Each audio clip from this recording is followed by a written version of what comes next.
ourselves to order for our first meeting back here in 2 years and a little bit. First up is approval of our agenda before you.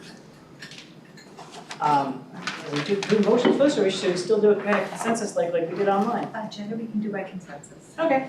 Does anyone have any problems or issues with the agenda that you want to add to it?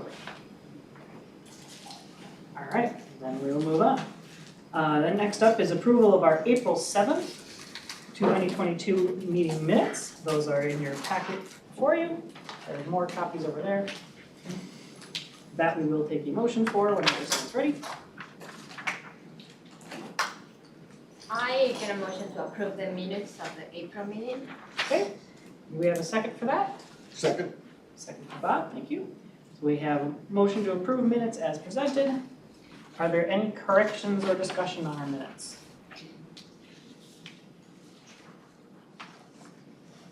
Okay.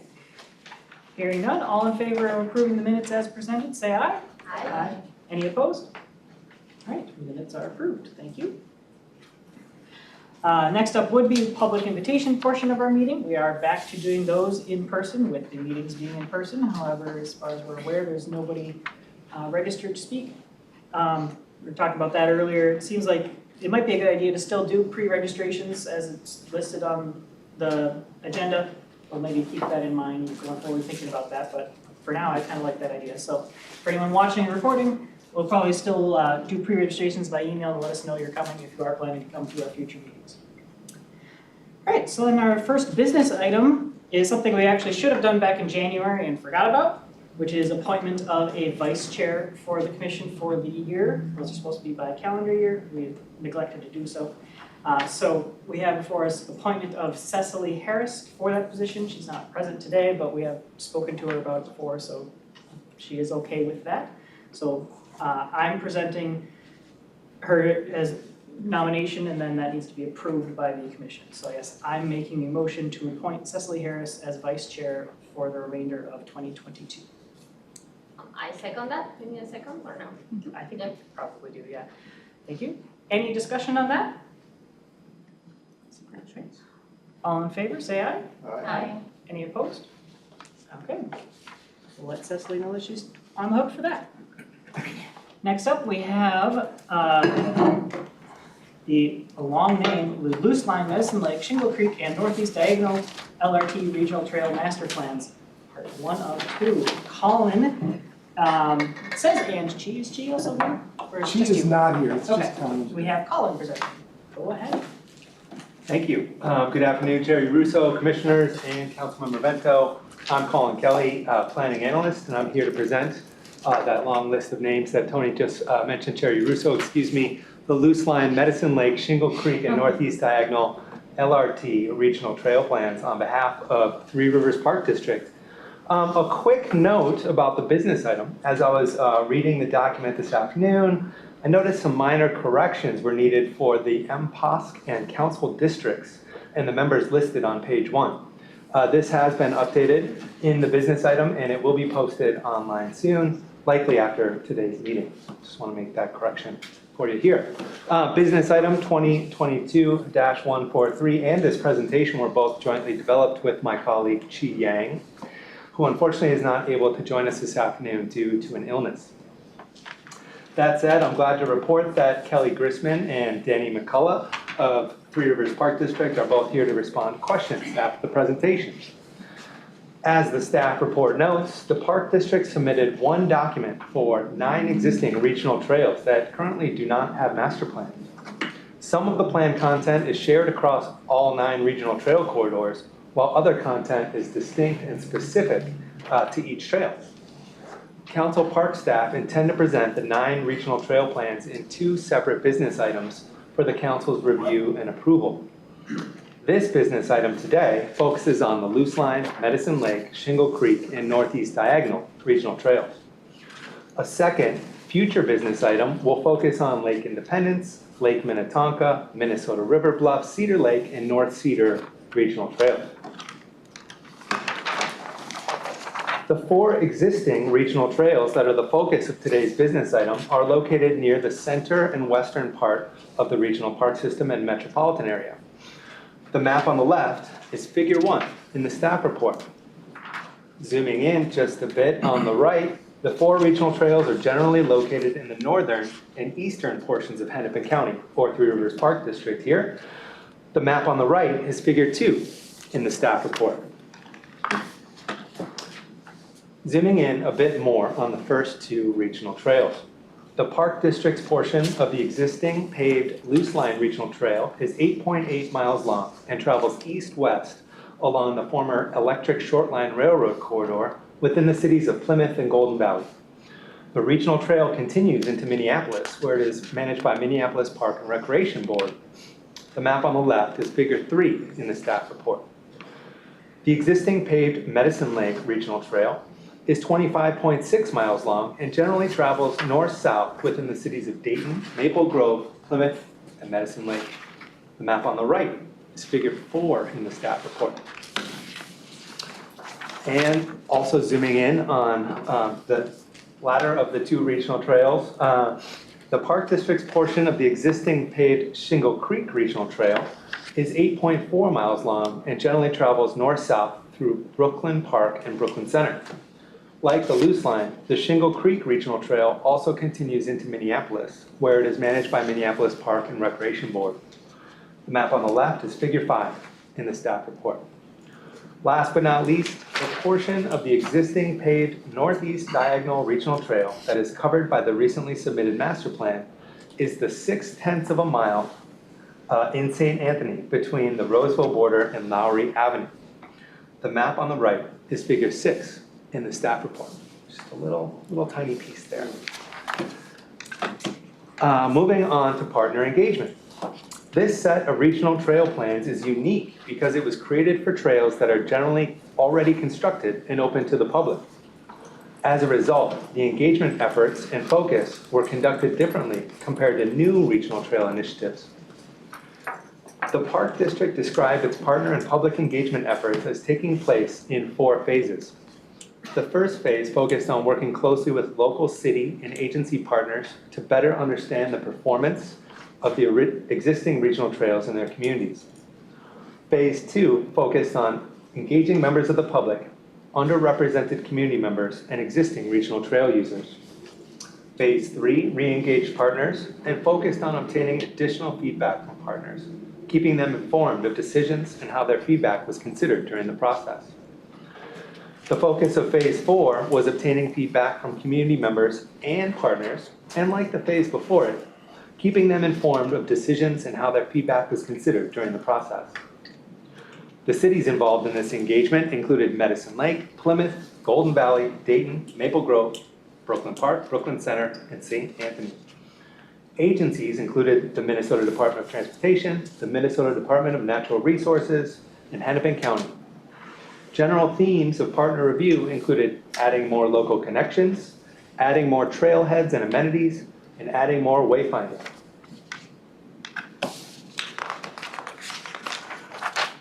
The goals of the public engagement were to engage all interested and affected parties, make engagement easy, convenient, interactive, thoughtful, and valuable to all parties, focus engagement on improving the safety, comfort, and use of the regional trail for all users, especially new users and groups who are currently underrepresented, develop and expand relationships and partnerships with local communities, affected public agencies and community groups, and mitigate existing racial, ethnic, cultural, or linguistic barriers and include people of diverse ages, races, ethnicities, incomes, national origins, and abilities.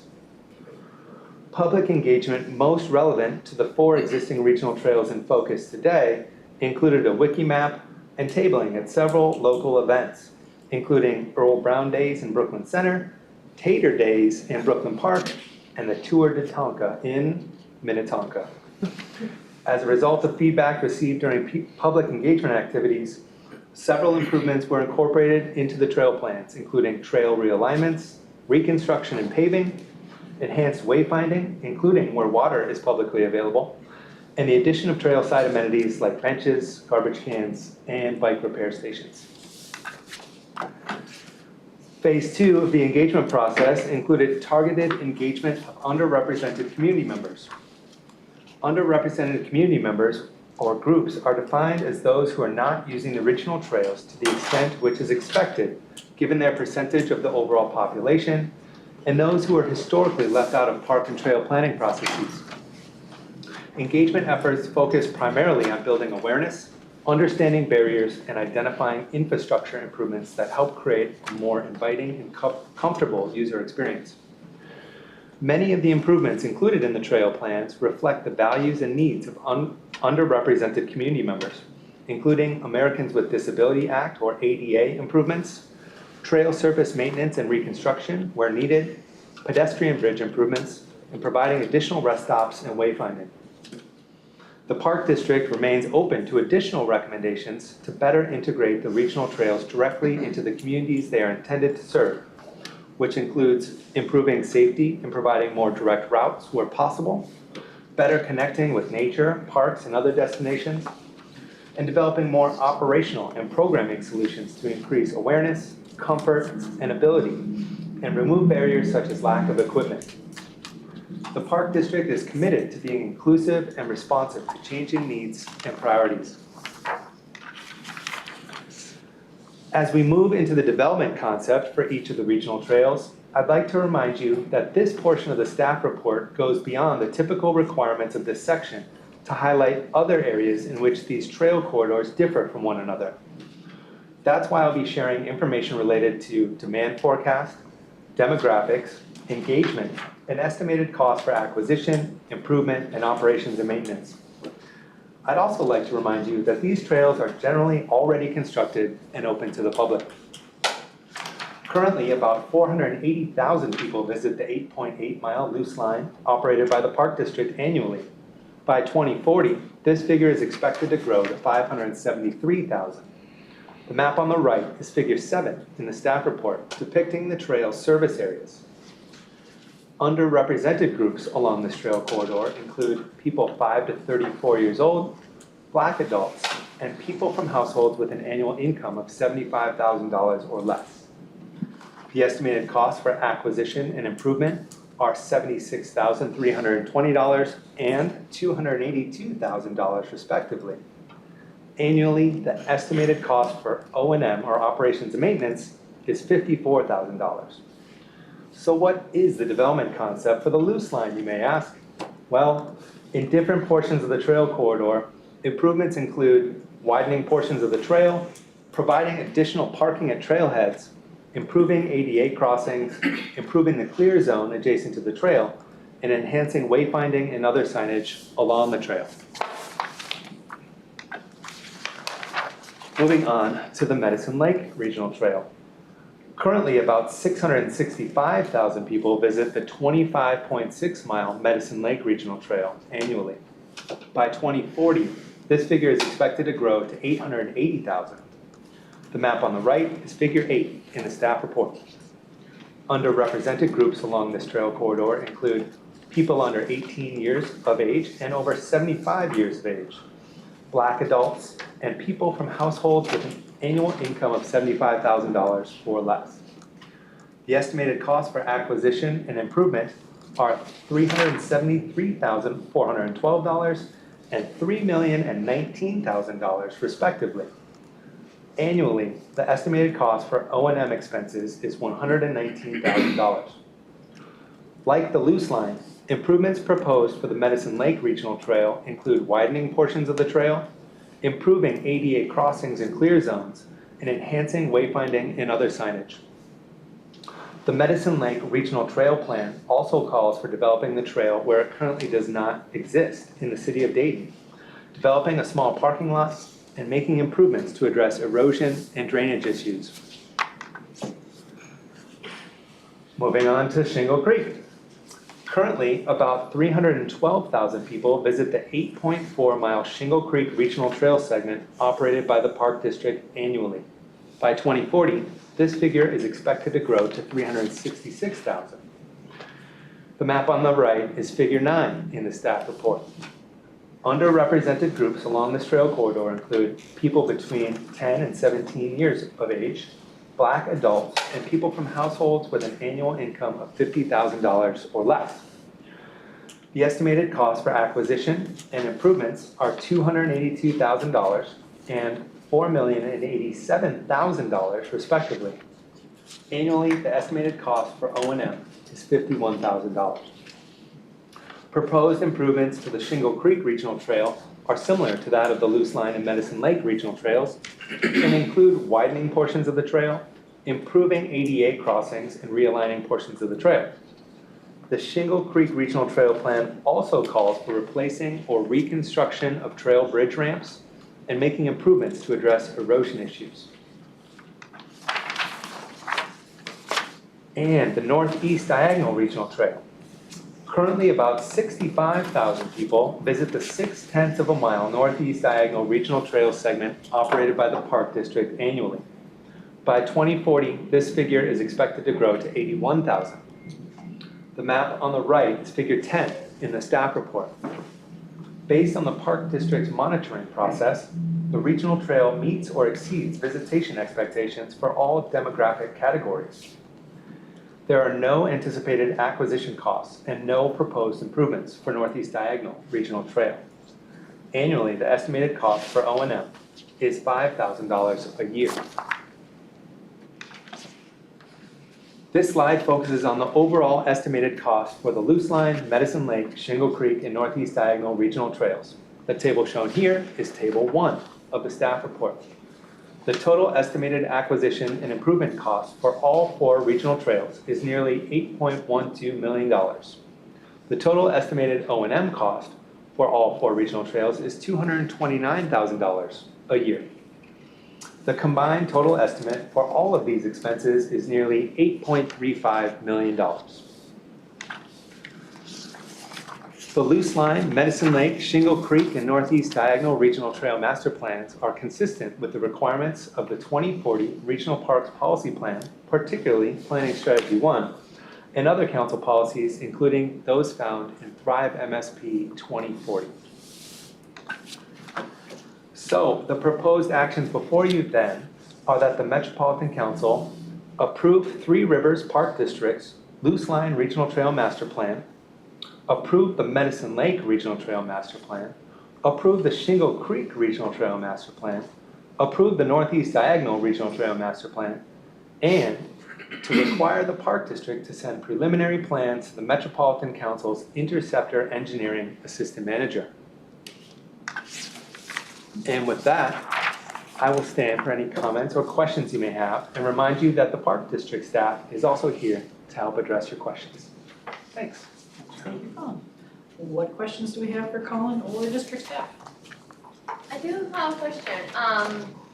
When it comes for safety, especially on the Shingle Creek Trail, what is the plan?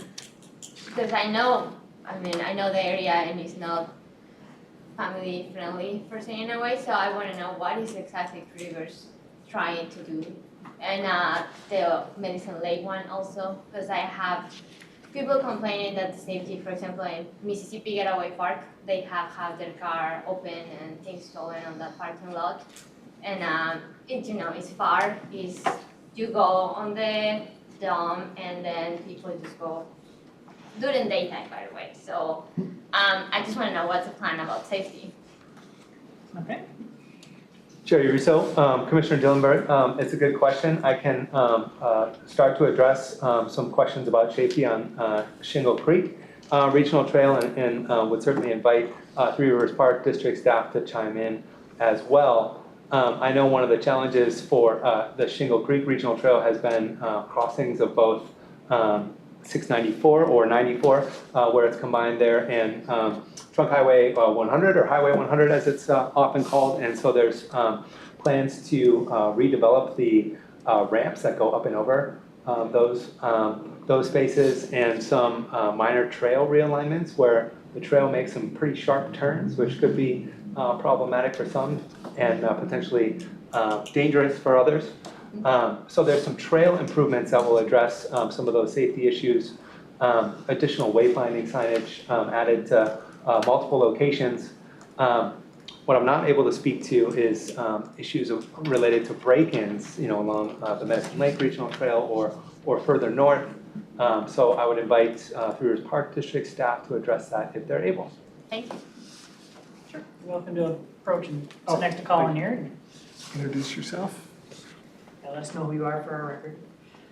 I'm Danny McCullough. You want me to sit or stand? You can either way, but you're welcome to sit. I'm Danny McCullough. I'm the Regional Trail System Manager at the Park District. And I help work with other staff members on this plan. So you very well covered all of the infrastructure safety items, or at least highlighted the major ones for Shingle Creek. In terms of safety, crime deterrence, things like that, as you're probably aware, we do have park police that are on duty almost 24 hours a day, and we work closely with the cities as well. And we also have park service officers that get out on the trails during the daytime as well. They're not out there at night, but our police often are.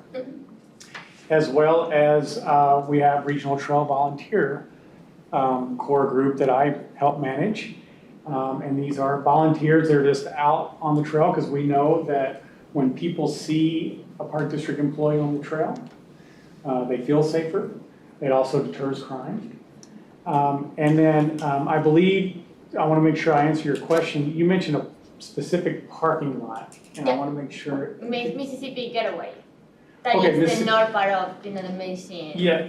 Great. Okay. Mhm. So Mississippi Gateway Park is really close to Shingle Creek Trail. We've done a lot of improvements there with lighting. We've reconstructed the parking lot.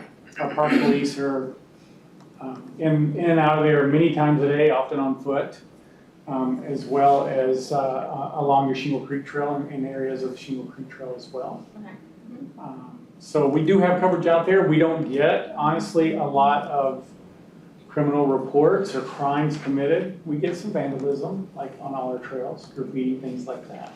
But we really don't have what I would consider any kind of a safety crime problem on any of these trails. The numbers are really low in terms of police reports. Thank you. Hope that answers your question. No, it does. It does answer. Yes, thanks.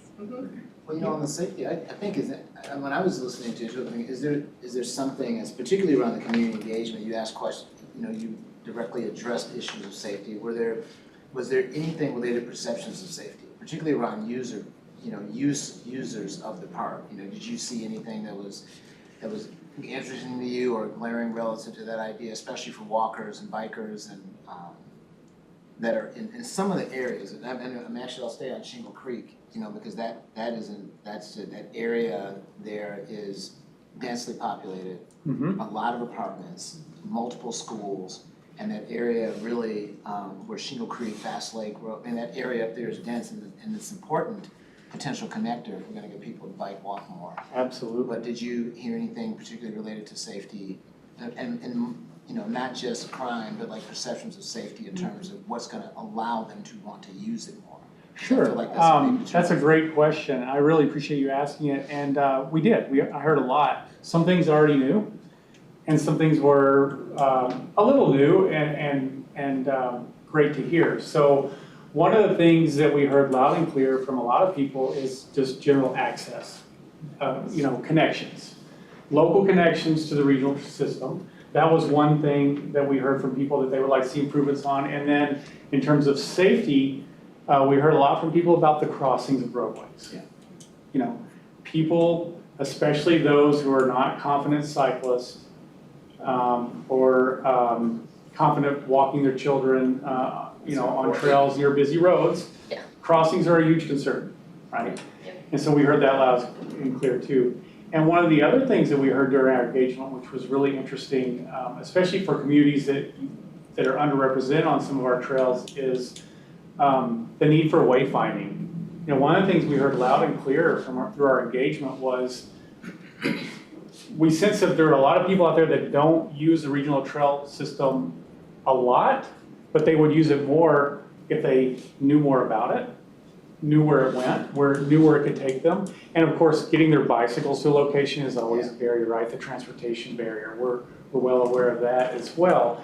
And so we address some of these things in the plan the best that we can.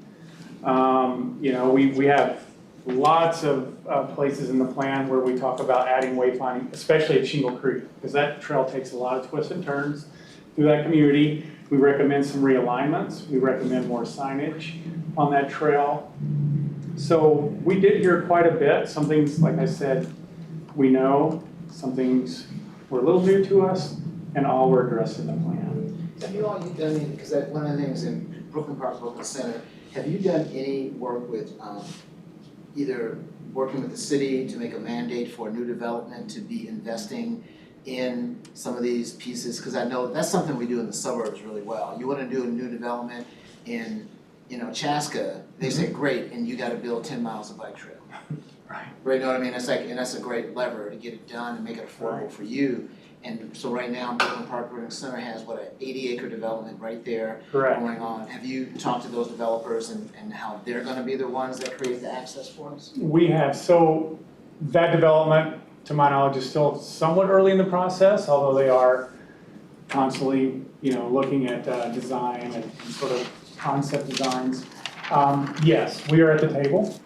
Our leadership at the Park District has been at the table since that site was being looked at as redevelopment. So the Shingle Creek corridor of the trail, that whole linear corridor along the creek will be part of that plan and will be looked at.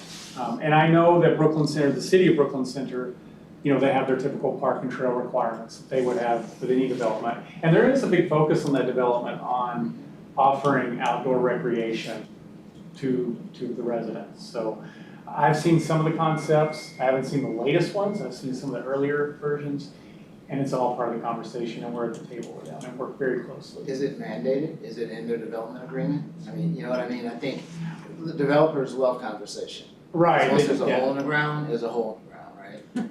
Right. So. I don't think I can speak to the agreement language because that would be between the city and the developer. Okay. What I can tell you is that we are definitely a partner at the table, there with the city, there with the developer as this thing moves forward.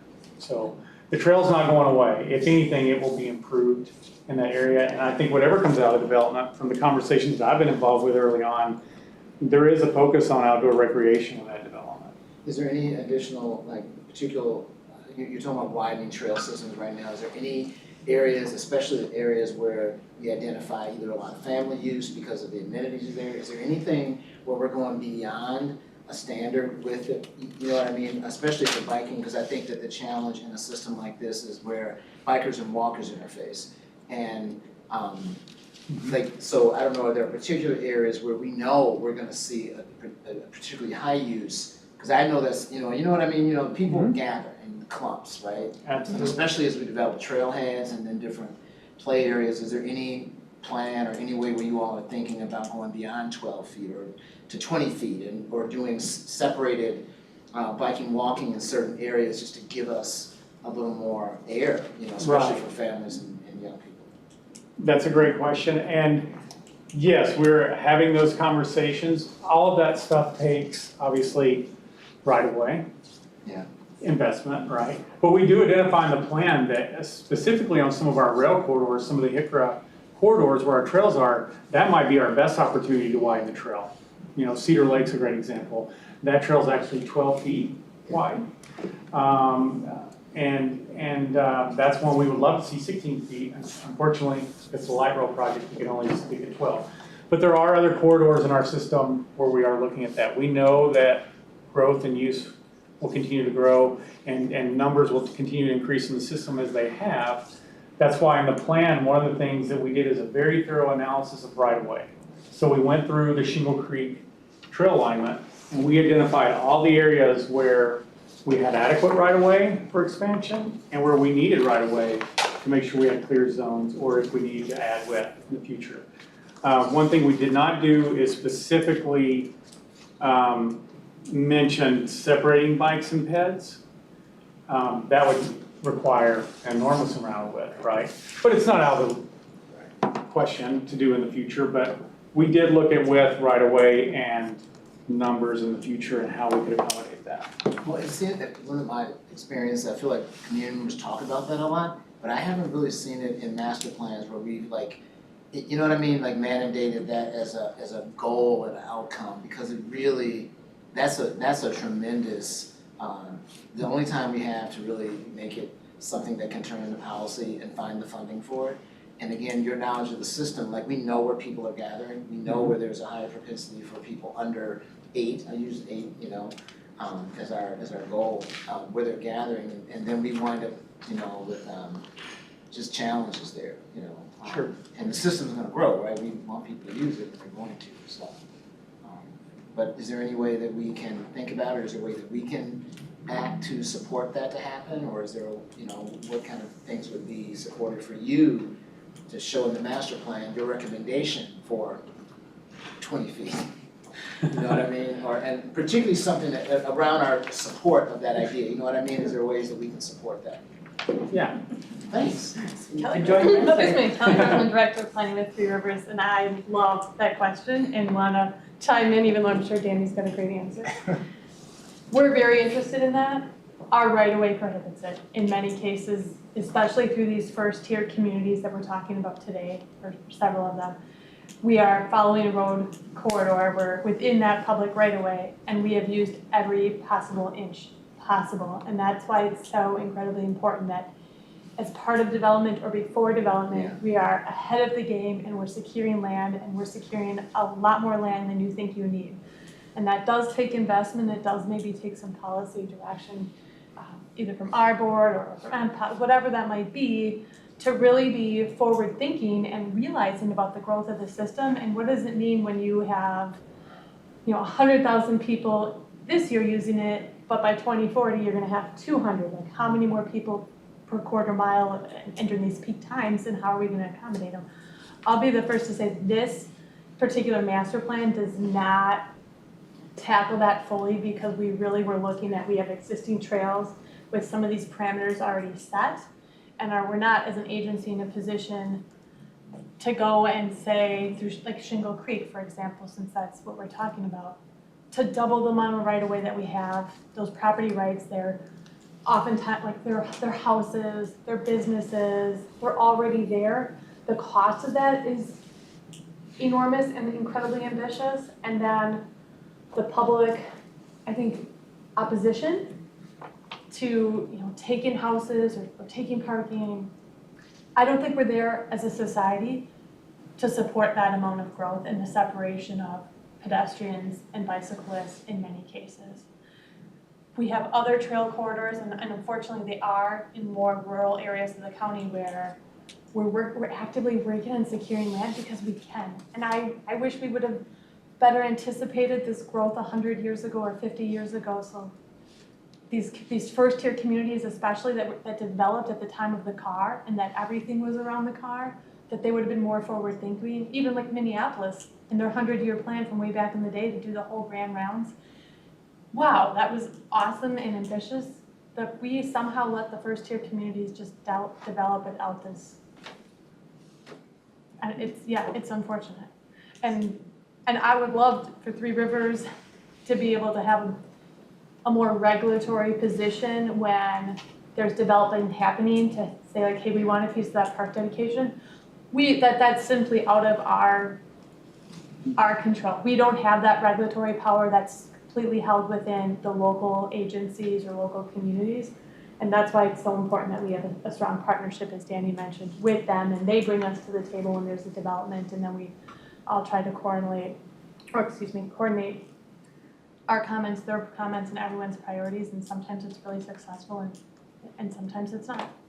This conversation brings up to me a question about whether or not the planning commission chairs or the planning individuals in the various communities get together from time to time to talk about best practices.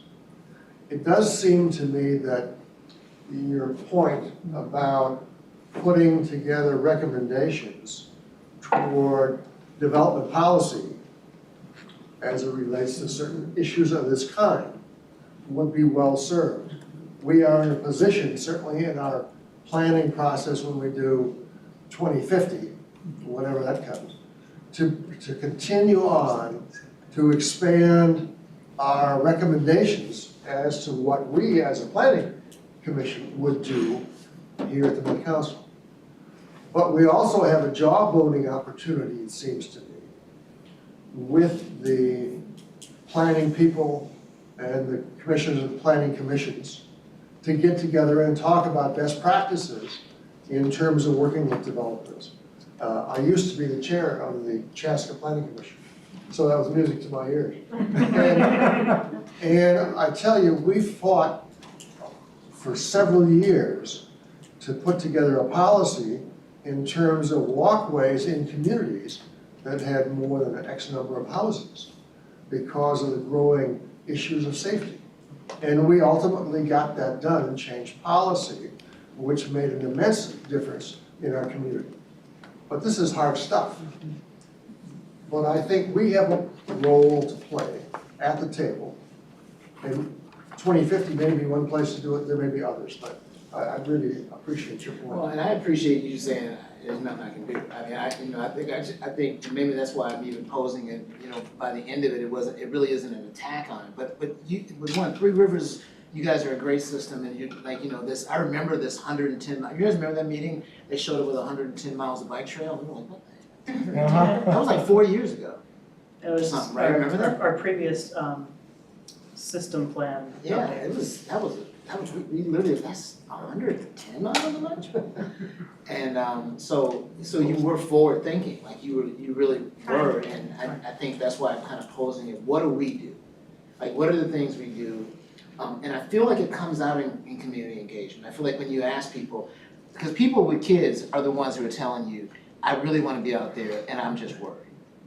But we haven't said, like I haven't seen it written that, we don't have the land, but what would make this amazing for people is that we were able to do 20 feet in these areas because of the high use, you know what I mean?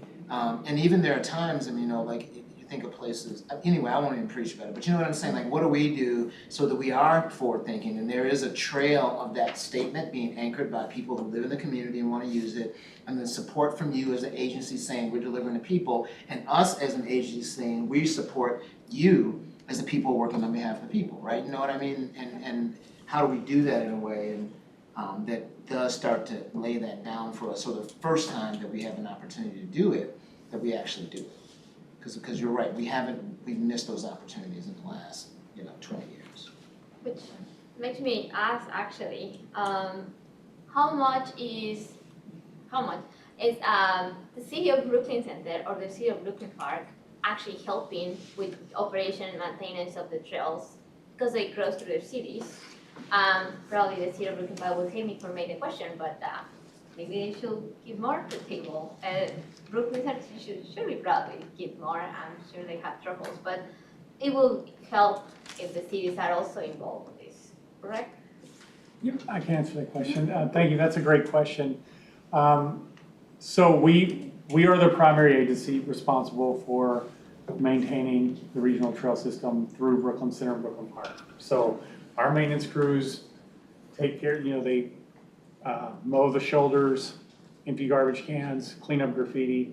We are solely responsible. We have agreements with the city that spell out, we will maintain this trail. We have the right to have the trail there. There are lots of things in those agreements. So from an operation standpoint, we take care of the trail. Now, we do work closely with them in the winter time. The city of Brooklyn Center and Brooklyn Park both have been really great partners, and they do the winter maintenance, the snow plowing of the trail, so people can use the trail in the winter, and that's been a huge success and a great partnership. So they do contribute to that for sure, but it's really our responsibility to maintain, and that's what we are tasked to do, to operate the trail system, and that's what we do. Yeah, I think the one area for potential partnership is, and if you had an opportunity to look at the plan, and Colin didn't address it today, but we try to look at what percentage of trail users are using it for recreational purposes, which is the purview of Three Rivers as well as this group, the MPOSC Commission, right? And what percentage are using it for non-transportation or alternative transportation. And we have that data for each trail corridor, and I think there's a conversation brewing of what's our responsibility then for the recreation costs, and then what's that cost for the transportation costs. And it seems unfair and burdensome that Three Rivers would be responsible for developing the non-motorized transportation system for Hennepin County, or for suburban Hennepin County, and that the cities or the counties that's their responsibility should be a bigger partner in that. And that's not to throw any city or the county under the bus, because they have been good partners in letting us know there's this redevelopment and road reconstruction, and they'll work with us to get that done. But there is a more thoughtful conversation about the long-term operations and maintenance costs of taking care of the system, recognizing that it also is the backbone of the non-motorized transportation system that's currently not being addressed. I would like to also throw that note over to Councilmember Vento, to think about other aspects of what the Met Council does too, because there is a whole transportation portion of their mission that has started kind of looking at, how non-motorized transportation stuff fits in. We did include a little bit in our last big policy plan update, identifying this regional bicycle network, but we haven't done a whole lot with that. We kind of identified what are some of the corridors, but it hasn't trickled down into like funding policy things yet. And I know transportation in particular has a bunch of federal funding available through those things, and we'll have to try to figure out going forward in future plan updates, how does that stuff fit in if we say 40% of this is really used for a transportation purpose? Is there a way for that 40% to be eligible for transportation federal funding as well as other state and regional things, and how that connects? This also ties into how we've talked about really wishing our parks and trails were better connected to the bus and train systems to be able to get to them. But overall, we've had historically kind of silos of park stuff over here, transportation stuff over here, and really realizing they overlap way more than our policies address. So just throw that out too. Well, the only thing I can say in response to it is I think it's a brilliant idea, but the purple line, rush line from downtown St. Paul to wherever, Oh, yeah. wherever it lands, that is in alignment with the bike trail. So it's, interesting. And there's,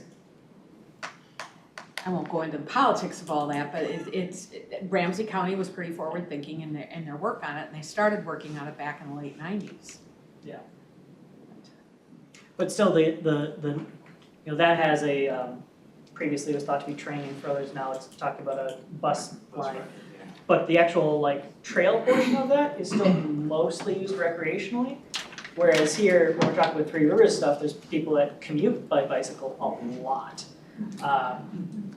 We haven't seen that a ton on our other trails, but those ones in particular do it enough that it is gonna warrant some policy consideration. I think though, depending on what happens, in the East Metro area is scrambling to catch up to the West Metro area for a number of reasons, but Yeah. I think as that happens, you're gonna see more of that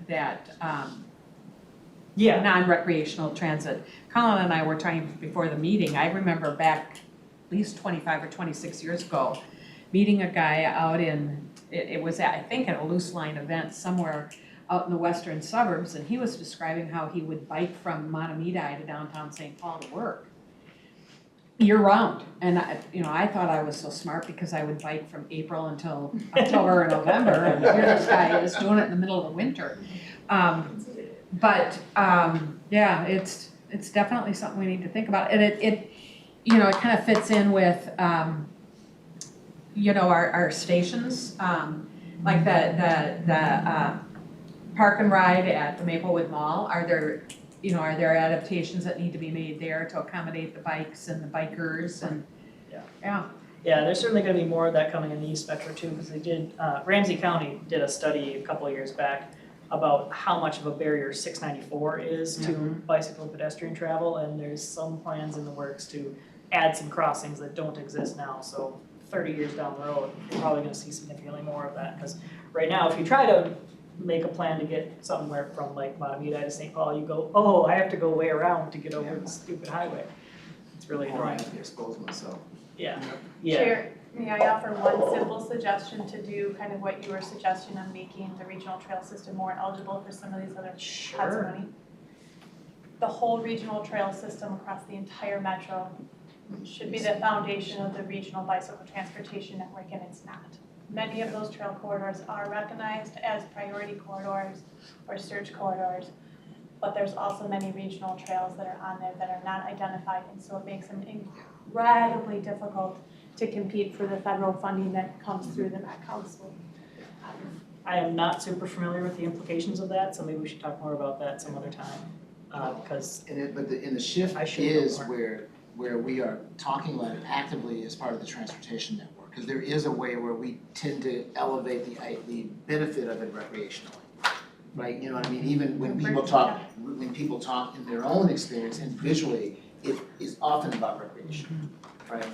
And I think that's something, again, that we absolutely should do. And that's what I mean, how do we do this? Because I think there's an opportunity to expose this to dollars or the cost of it becomes a part of a budget that's so much bigger that we get benefit, right?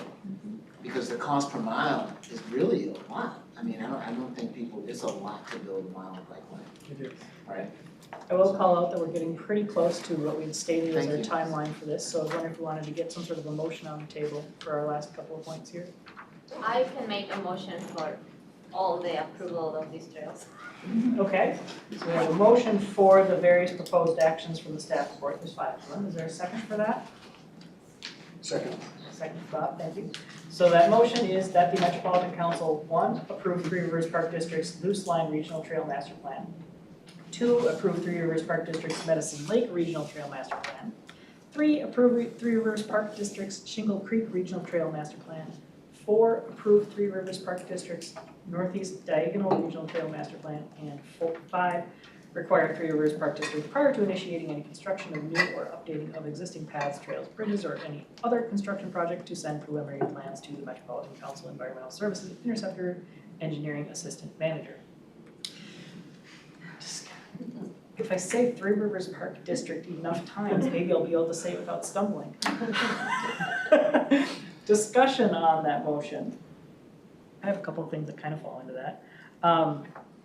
I was wondering about some bits of the master plans that are about wayfinding and advertising and communication that don't necessarily appear super well in our business item.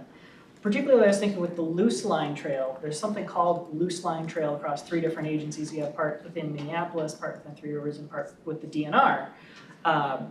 And you've heard me talk before about how it's great when we have a trail to be able to identify that, hey, the trail continues beyond our agency borders. And I'm wondering in this particular case, especially with the DNR in there, since there's different uses allowed on the state trail portion than the 2 regional trail portions, how do you both communicate that there's an entirety of trail across these 3 agencies that you can use for some things, but also there's a boundary here where there's a difference in what's allowed uses, and kind of balance that out both in like your online materials and on the ground signage? And is that addressed in master plans? That was a lot. And the answer is yes and no. We do identify and call out state trails on all our mapping, right? And then all of our wayfinding, we have major, we have some of our, you've probably seen them on our system, the tall poles with arrows where we do regional wayfinding on our system. We point to regional destinations. We always point to regional facilities such as a state trail or such as a major local trail like the Plymouth Northwest Greenway, for example. So we do, when we do wayfinding our trail system, we are constantly pointing to trying to direct people to other resources that are regional significance and that are part of the bicycle and pedestrian network. So we do identify the Luce Line State Trail on maps. We do point to it in our wayfinding.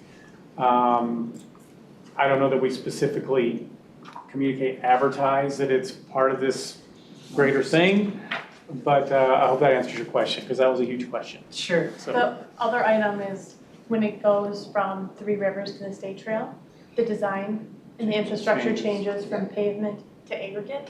So there's a very clear kind of change in jurisdiction and change of use. Yeah. So once it's paved, and truly, like by the time you get into Plymouth, there's not horseback riders coming all the way into Vicksburg. They self-edit out long before they get to that point. Yeah, I'm thinking in particular, some people I know that are doing dog sports things on them, which is allowed on the DNR portion, but not on the Three Rivers part. And most of them, like, there's some people that know the distinction and some don't, but even the ones that know, it's a distinction of it's where it changes to aggregate, not who the agency is. So Yeah. somehow we probably need to do a better job of explaining, well, the reason it's different is because it's under a different agency that has different ordinances. Most people have no idea how government works and at that kind of a level. So both on you and on us and on the DNR and just across everything, figuring out better ways to communicate that kind of stuff. Like, hey, this is where you can go find out all the things about this, which also comes down to things like maintenance and safety concerns. If I'm just walking across and I go on from one end to the other end and I have a concern with one part, who do I contact about it? Am I on the Three Rivers part? Am I on the DNR part? Am I on the Minneapolis part?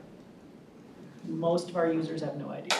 I will tell you that everyone knows where to point the finger, so regardless of where someone calls, if it doesn't resonate that that's our system, or if it's Minneapolis and it's really on ours, like, we have no problem pointing like, oh, you need to call. Yes, it takes 2 phone calls, so.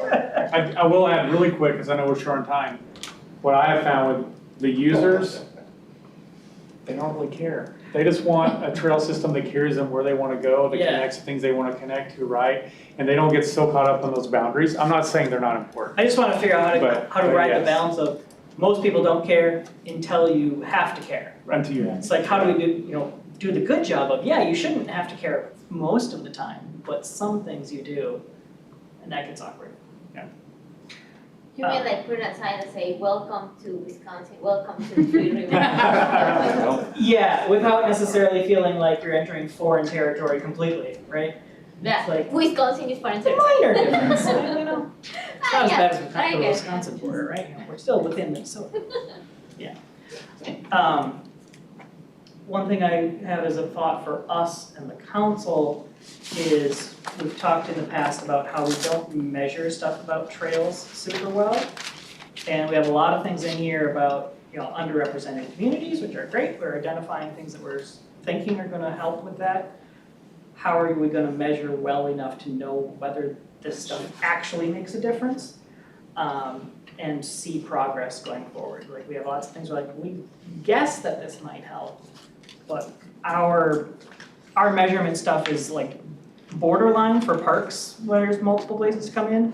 For trails, we've said before, and all of our user count stuff, it's not awesome, and I don't know if we have ability to change that, but when we're looking for capacity of different things, doing better user survey things to get more detail, it's gonna be important, because our whole system goes back to mostly being focused on parks, and trails are a relatively new thing for it, and we haven't quite caught up. And as you said, 110 miles of trail, Three Rivers is really pushing that bar with a lot more trail development. We're gonna have to think about that more. And it was also identified as, just across the whole system, trails have more disparities generally than parks do, so it's where we're more behind, and we're gonna need to do a better job of seeing our progress. But I think that's the other thing, I'm not really, we have to get, I don't know who will get this, but there is some programmatic response. I mean, that I think is the other part of this that we have to kind of think about in terms of what actually does this. And I would say, just as and maybe it's something we can think about, what we do, if it's Met Council or if it's the parks themselves, but I think even in terms of language, and I think something that we do want to be aware of as we do this work, especially as we do more engagement, because right now we've upped our engagement game like to a level really significantly improved over the last 2 years. Since we last met, our engagement game is on. Right? But I think, so I am, and I just thinking about the use of the word underrepresented, there is something that we really want to think about. And I think that part of it is, for us as an organization, we're at the point where we're acknowledging the reality of how policy got us here. And there's still something about the use of underrepresented that puts it on the onus of the community that's not there, right? And so and again, that's something we might want to think about. Is it historically marginalized? What are we using in terms of, and that which is the language I think that we are moving forward with in most of our work around engagement. And I think is the use of the word is that coming from council? Is it coming from, the different districts? Does every district have a different use or word that they are using to do that?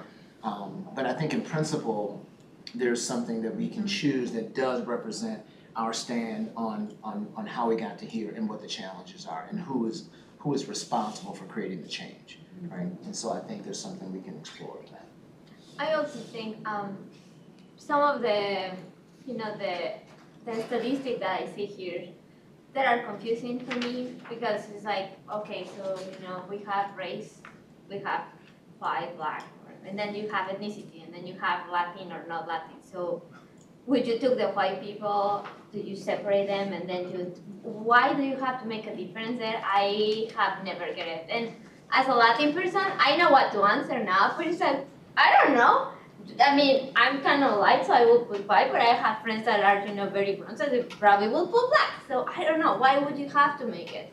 Or if that's really that relevant, why don't you just ask, do you have a mental disability? Do you have a physical impairment? Do you have a hearing impairment? Those probably are more relevant for our parks than really knowing, your ethnicity or ask which is your first language.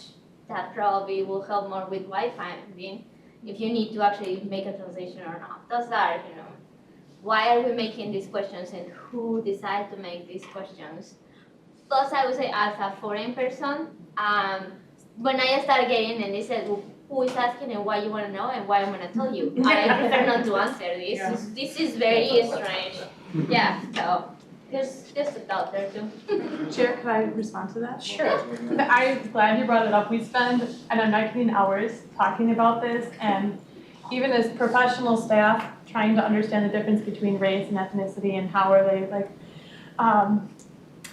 we use the same categories as the census data because then we can look at the service area and we can compare the demographics of the service area with our park or with our trail users.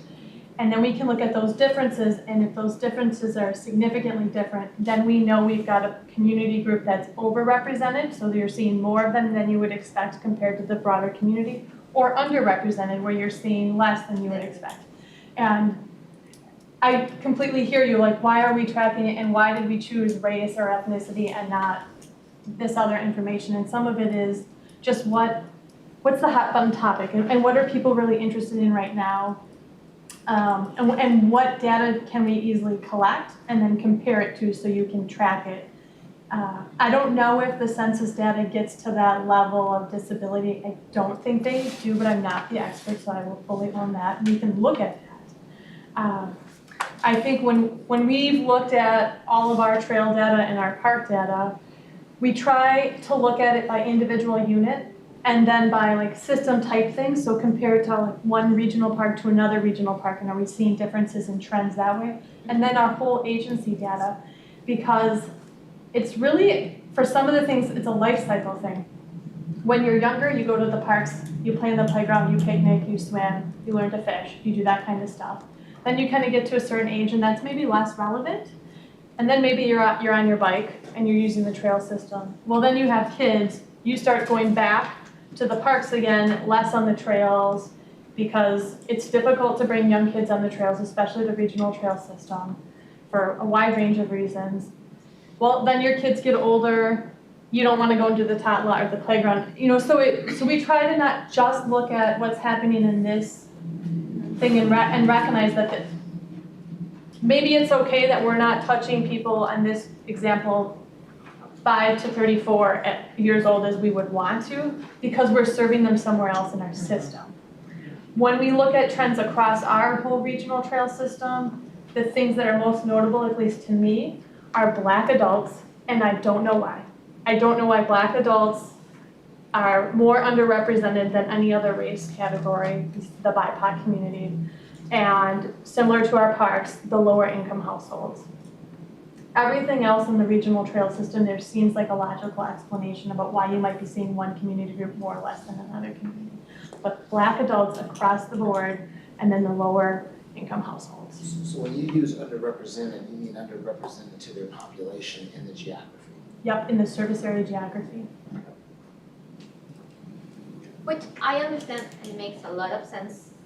And I get it. But kind of with the width of the path for bikings and trail, how many people are using it, I think, in Tony's response, we need to find a better way to measure. So we know why, we have underrepresented instead of just keep, looking and reinforcing what you which, thanks. And Three Rivers does that survey work every 5 years on our trails as well as our parks. So one year we'll do our parks, the next year we do trails, and then we'll do a golf survey. This last winter was our first ever winter survey. So we can better track that and look for trends, and we can be, like when we start to see something interesting or unusual or noteworthy, we can add survey questions to try to understand it better. So we collect information on barriers, we collect information on preferences, we collect information as to whether users feel welcome, whether they feel safe, a wide range of information, and we collect it to the level that it's applicable to the unit, not just the agency. Thanks. Yes, Sue? I have a strange question, but do the communities within this service area, do they do similar kinds of work with their parks and open space? Do they get similar kinds of data? And is what they're getting similar to what you're finding in terms of overrepresented and underrepresented? I don't think there's any other agency in the region that does as much survey work specific to parks or trails or as frequent, like we redo it every 5 years as Three Rivers. We are exceptionally fortunate that we have a section and staffing that is solely dedicated to it, and then each year we hire anywhere from 10 to 30 seasonal staff to support those efforts. That's pretty unheard of at any other agency. The difference is that since Three Rivers is an independent special park district, all of the tax revenue that we collect goes directly into supporting the parks and trails. Right. Where at the local level, they're maybe having to scrounge for resources a little differently than Three Rivers is. And so to regularly collect data at that level and at unit specific or even citywide is unheard of. And they probably do some survey work, maybe periodically, maybe on like a 10-year basis and probably tied to updating their park plan. Well, on my way home from work, I go by Battle Creek Regional Park in South Maplewood, and then I go by several City of Maplewood parks, typically I can go by 3 of them. And there's one where I always see, almost always see, typically males, and I'm not sure about race and ethnicity, but a mixture playing basketball. I never see them over in, that same group over in Battle Creek, probably because they were in Battle Creek, they'd be biking or walking or doing over in the dog park. But I kind of wonder if in that younger age group, if their needs are being met somewhere else. They have different preferences and different needs, and mom and dad don't want to always put them in the car, so that local tot lot is often where you will find them. Yeah. The regional system requires a car in many situations. That's why the regional trail system through like the first tier communities is so important, because it's the easiest way that we can bring the regional system so close to so many people and then help connect them to where the parks are located. Are commissioners comfortable moving towards a vote for this one? Okay, try to keep us on track a little bit. So we do have our motion on the table for the proposed actions, just straight out of the staff report. Any other discussion that really needs to happen on that? Okay. All in favor of that motion as presented, say aye. Aye. All opposed? Okay, that is approved then. Thank you. Our other one should be a little shorter. Yeah, to give people hope, but we have a number of short presentations. I do want to call attention to, you talked about the engagement stuff. This was a little bit unusual in taking multiple master plans all at once. One of the reasons that they did that was they were able to present more resources into the engagement by doing it as kind of a block than they otherwise might one at a time. So it's a little wonky, but it made sense for that reason. So our next up, we have a Park Acquisition Opportunity Fund proposal for Gray Cloud Island Regional Park in Washington County, and we have Jessica to present. Thank you, Chair. Good afternoon, Commissioners, Council Member, Chair. For the record, my name is Jessica Lee. I'm a Senior Parks Planner, and I'm here to present the Gray Cloud Island Regional Park Acquisition Opportunity Fund for the Wald parcel for Washington County. So Great Cloud Island Regional Park is located in the very southwest corner of Washington County in Cottage Grove between the Mississippi River and Moores Lake. The Great Cloud Island is a planned regional park. This map shows the approved master plan boundary with a total of 1,300 acres. The county currently owns the parcels shaded in green, or about 131 acres. The Wald parcel will add 3.8 acres adjacent to county-owned land, and it's highlighted in blue. The 3.8 acre Wald property contains a house, a garage, and a shed, but otherwise it's mostly wooded. It was appraised at $482,000, and the sellers agreed to that amount. With stewardship and legal fees, the total acquisition cost is $514,000. The grant amount is $385,590, and Washington County will provide a 25% match. After this acquisition, about $8 million remains in the Park Acquisition Opportunity Fund account. Our rationale for recommendation is that this acquisition is consistent with the 2040 Regional Parks Policy Plan, the Parks and Trails Legacy Fund, the Great Cloud Island Regional Park Master Plan, and Washington County is within its $1.7 million per fiscal year limit for the Parks and Trails Legacy Fund Park Acquisition Opportunity Fund. And with that, our recommendation is that the Metropolitan Council approve a grant of up to $385,590 to Washington County to acquire the 3.82 acre Wald property located at 11500 Great Cloud Trail South in Cottage Grove for Great Cloud Island Regional Park, and to authorize the Community Development Director to execute the grant agreement and restrictive covenant on behalf of the council. And thank you, I'm happy to take questions, and also in attendance is Sandy Brewer with Washington County. Thank you, Sam. All right, thank you, Jessica. Questions? I guess I have one general, this might be more for Sandy. I know this particular park across the island, part of it is a series of residential parcels like this, and then a portion of it is a mineral quarry that's still in operation. And I think there'd been kind of a thought at one point of, require the whole thing.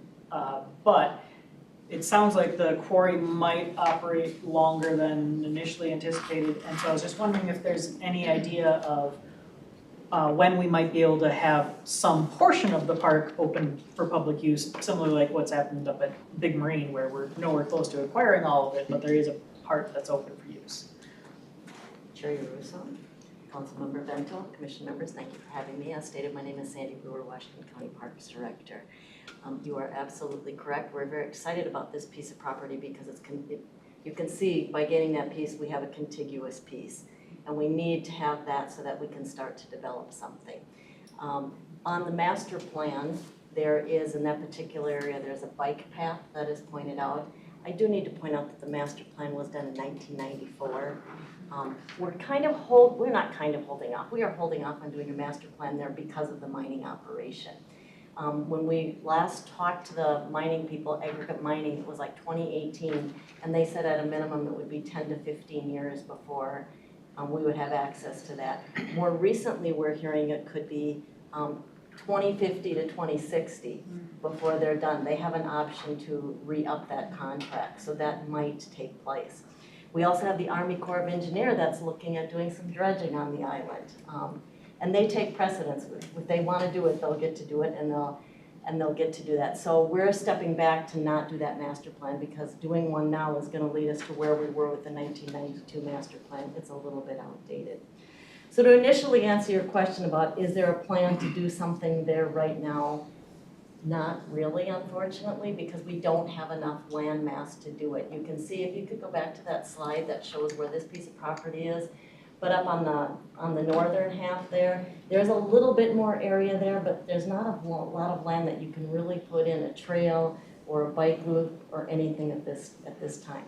I can say we're very excited because across the river from us, Cottage Grove has put in a paddleboard station and is allowing kayaks and canoes to go off from there, so there is some recreation going off down there. They talked about a partnership with us a couple of years ago, I think it was like 2018, to go off of our land, but then they went ahead and redid that area so that they could do something. So initially, no, we might, there's some foot trails that are happening and occurring up there, but because there is really no access for parking, we feel that the residents might be resistant to us developing anything at this time.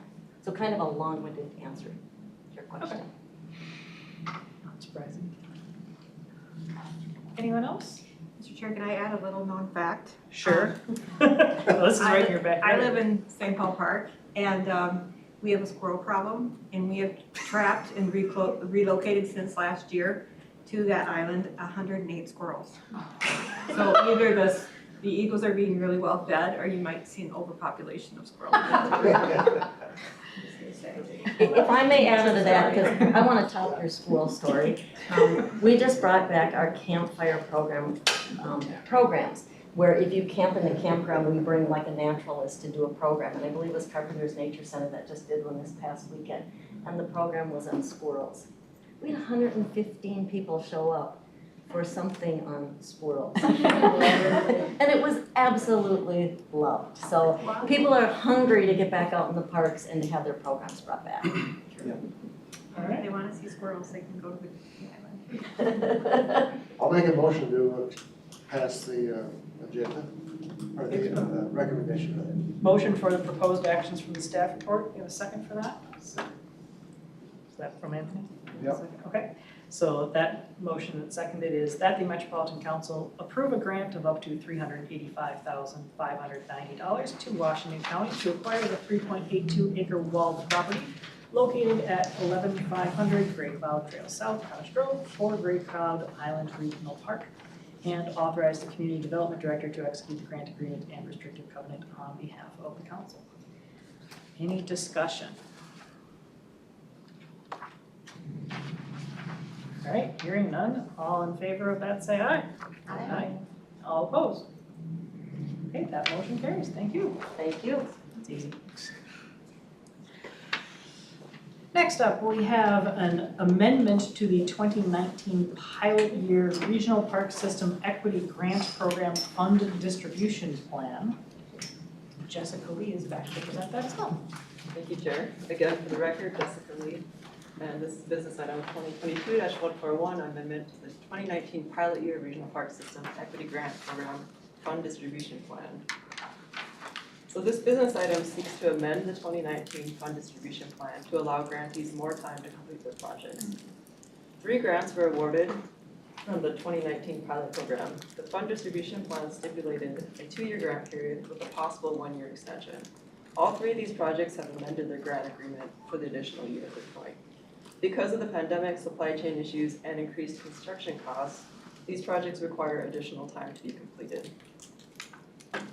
So our proposed action is that the Metropolitan Council amend the Regional Park System Competitive Equity Grant Program 2019 Fund Distribution Plan to allow for an additional 1-year extension for the awarded grants. And that's all, and I'm happy to take questions on that. All right, questions?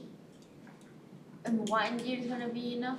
Consider the cost of construction and inflation and, yeah, I mean. Yeah, thank you for the question, Yeah.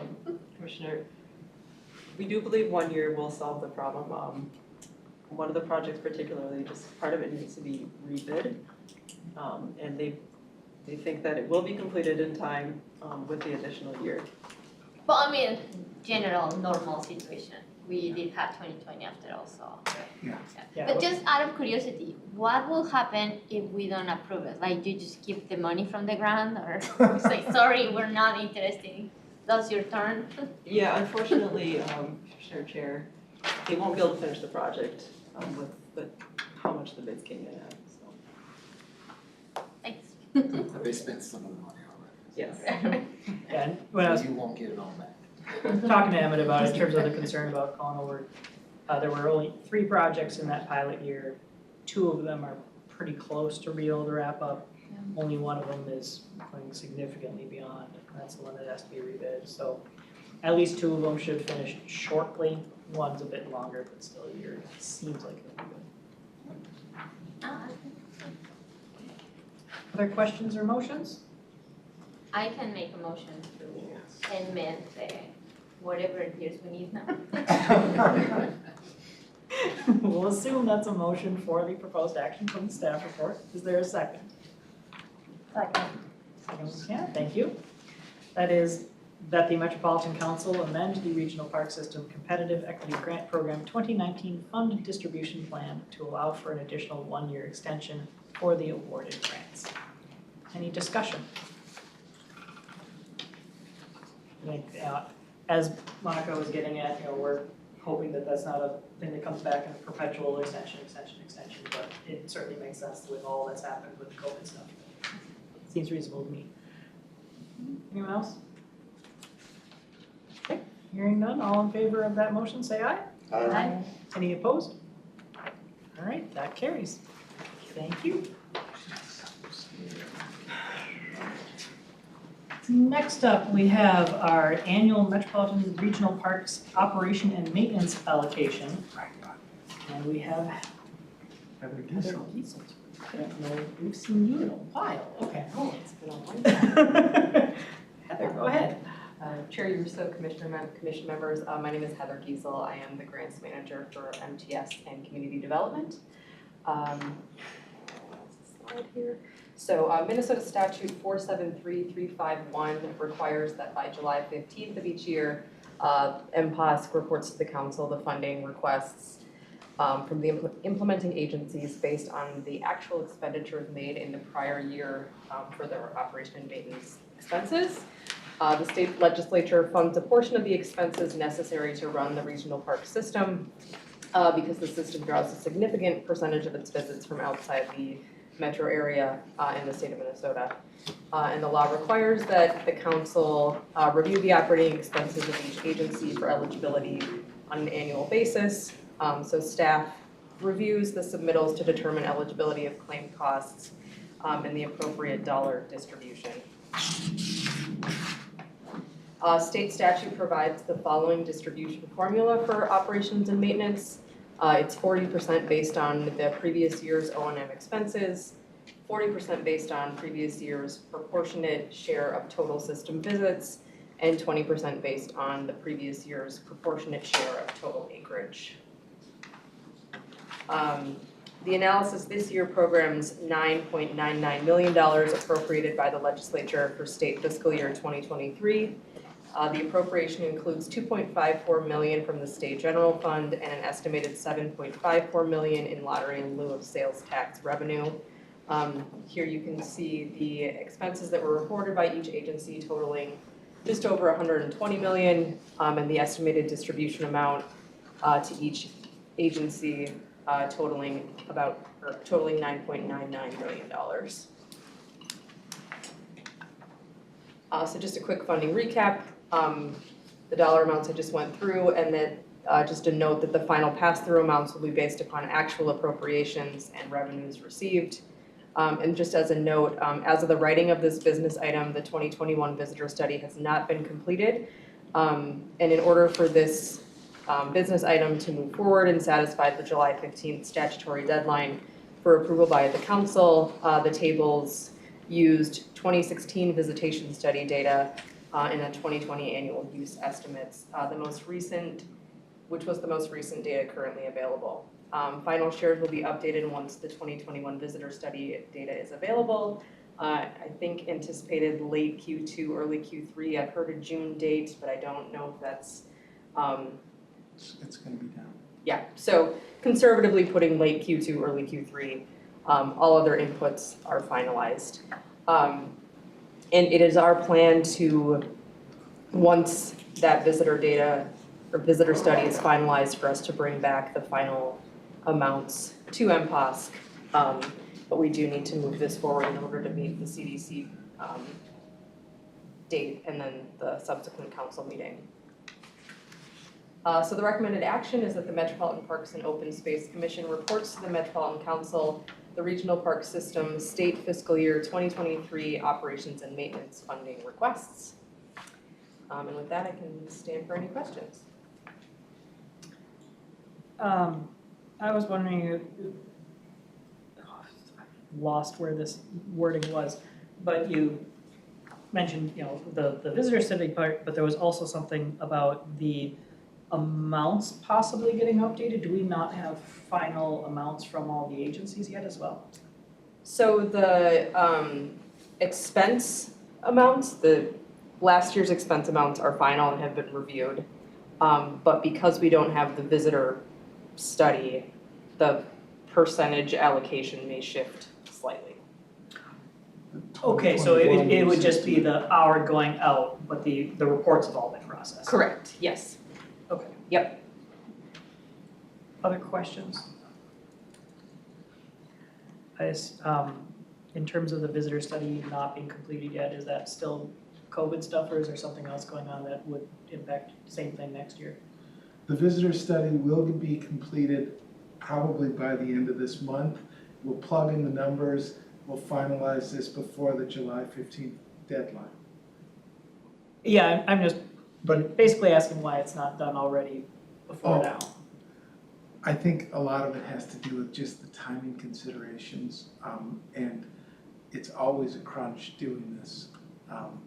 So the visitor study is close to being finalized, but it hasn't been finalized yet. Does that not answer your question, Tony? I'm trying to remember back to whether we have had this problem for all eternity or if it's more recent, I'm not sure. And if it is all eternity, should we be trying to ask the legislature to move that date by 2 weeks or something? We have, Someone behind you is nodding, by the way. Yeah. I said it. Lisa, come on up. Thank you. Hi, thank you, Mr. Chair, Commissioners. My name is Lisa Barajas. I'm the Executive Director of the Community Development Division. And our visitor study is something that we do once every 5 years. And that was a very significant undertaking, and that's the one we're finalizing. We do estimates on an annual basis, but the visitor study is sort of like our decennial census kind of thing. It's the hard number that gives us that kind of in-person count. That's the one we want to use because that's the one where we do all of Those are that the sampling. multipliers. Yep, with the multipliers and such. Really close. And we did actually have a policy proposal in front of the legislature this year to adjust the timelines for this O&M reporting that we're required to do on an annual basis because it is such a time crunch and it's really tight. We were able to propose that at the legislature. We had a hearing on it. Legislators say that makes sense. And they passed it out of committee, and that's about as far as it got this year. Legislative process typically takes a couple of years to get some steam behind it and to get coupled with, usually as they typically do at the legislature, a larger package. So perhaps maybe we'll get lucky next year, but folks certainly understood that when this statute was originally written, our system was much smaller than it is today, and it might have made sense to review those expenses in a short time frame. 50 years ago. So is it that it mostly comes up as an issue every 5 years when we do the bigger study, not so much in the just visitor use estimate one? That's correct. Okay. And in the legislative process, you said it actually passed out of committee? It wasn't just laid aside for inclusion? It went to the floor but never came up for a vote? It did not, that is correct, it did not come up for a vote out of the House. It did not have a companion in the Senate. That I can recall. I would have to double check. I had several policy bills I was tracking this year, so. But it was actually kind of like a relatively small standalone bill kind of thing. That's correct. Okay. I might have tried contacting someone about that too. All right, because yeah, it is always awkward when we get you'll get some more updates later. Like it'd be really nice if we could take a final action at this point, but I understand that there's some other things going on. And Chair Yarusso, Commissioner members, I will just note that last year we had sort of perfect timing for the MPOSC, CDC, and council meetings, and so I believe we came here July 1st, and so the visitor study was completed, so last year was a situation where we did have final numbers, but in the past years it has been very difficult to get all the timing, everything finalized, and with the timing and the July 15th. I think there was 1 year where one of the CDC meetings got canceled, so it was a month out instead of 2 weeks out. And so we had all sorts of timing complications with that. So, yeah, okay. Any other questions or a motion? I can make a motion for this. Okay. I just want to make him read it. We have a motion for the proposed action from staff report. Is there a second? Second. That motion is that the Metropolitan Parks and Open Space Commission reports to the Metropolitan Council the Regional Parks System State Fiscal Year 2023 Operations and Maintenance Funding Requests. Discussion on that. To editorialize for a little bit, this is one where the numbers are all done by formula. Basically, what we're doing in our action here is telling CDC and the council that we believe this is all correct and ready to go. That's about it. Any other discussion? Okay, all in favor, say aye. Aye. All opposed? That motion carries. So that report will go forward. Thank you.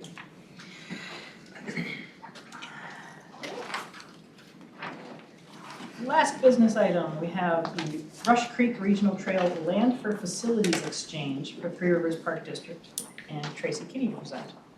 Good afternoon, Chair, Commissioners, Council Member. My name is Tracy Kinney. I'm a Senior Planner in the Parks Unit of Community Development. Today, I will present to you the Rush Creek Regional Trail Land for Facilities Exchange on request, on behalf of Three Rivers Park District. Kelly Grisman and Becky Huron is here from Three Rivers Park District, and they will be able to answer your questions after the presentation. Okay, so the land exchange is located in the city of Brooklyn Park, east of the interchange of Highway 169 and the 101st Avenue. Trail users pass by this site when traveling between the Mississippi Gateway Regional Park and Elm Creek Park Reserve. And this is in northern Hennepin County. The trail offers a safe, nature-filled ride. In the future, it will connect up to the Crocodile Park Reserve. The image on the right is the location of the land exchange. The Rivers and Brooklyn Park have been working to extend Exelon Avenue, which is on the far north of that circle, down to meet 101st Avenue since 2015. So they've been working on this since 2015. This road extension is planned in the Brooklyn Parks Comprehensive Plan. These are images. These images are figures 1 and 2 in your business item. So to complete the road extension, Three Rivers is requesting to convert regional trail corridor land to easements for the road, a local trail, and drainage and utilities. In exchange, Three Rivers will be adding 2 separated trail crossing facilities. One of the crossings is within the new easement for Exelon Avenue, and the other one is located at Winnetka Avenue, which is just to the east. The facility exchange provides an increase in recreational benefit, which is a requirement for facility exchanges. The improved crossings will provide safe passage across road intersections in an area that is developing and likely to have increased traffic. Additionally, the value for the improvement far exceeds the value for the land. As you can see, this table, which is table 1 in your business item. So next slide, please. So here's an image of the easements. The images turn to the right, so north is pointing to the right. The light blue area is the road easement. The blue area is the light blue area is the road easement, and that is also the trail underpass. The blue and light pink areas are the easements to the local trail and drainage and utilities. The yellow area is the temporary construction easement. And the permanent easements total less than half of an acre here. And the temporary easement will ensure that the site is replaced in current conditions. And just a note here that the existing site includes some turf grass and some trees. It was previously cleared for our 2015 utility easement. So it has nominal environmental value as compared to a native prairie. So this is, yeah, I already said this is bigger than your business item. So the rationale for the proposed action that you'll soon see is that the Rush Creek Regional Trail Land for Facility Exchange is consistent with the requirements of the 2040 Regional Parks Policy Plan, System Protection 2, and setting acquisition general criteria and other council policies, particularly prior to 2040.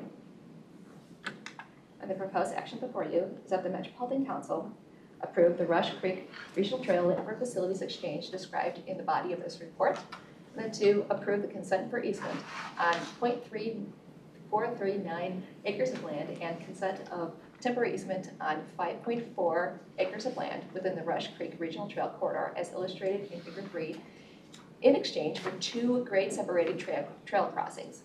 And then 3, to require Three Rivers Park District, prior to initiating any new development of the regional trail corridor, to send preliminary plans to the Metropolitan Council's Environmental Services Interceptor Engineering Assistant Manager. And with that, I'll stand for any questions, and Kelly and Maggie are here to take questions as well. Okay, thank you. Questions for them?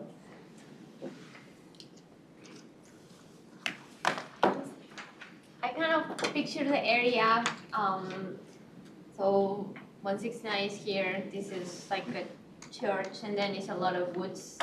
And then it's dry Winnetka before West Broadway, like before Target Corporation. So, and then what we're gonna do is just let one street cross and then arrange the trails around it. Chair, Commissioner Dillenberg, thank you, that's a great question.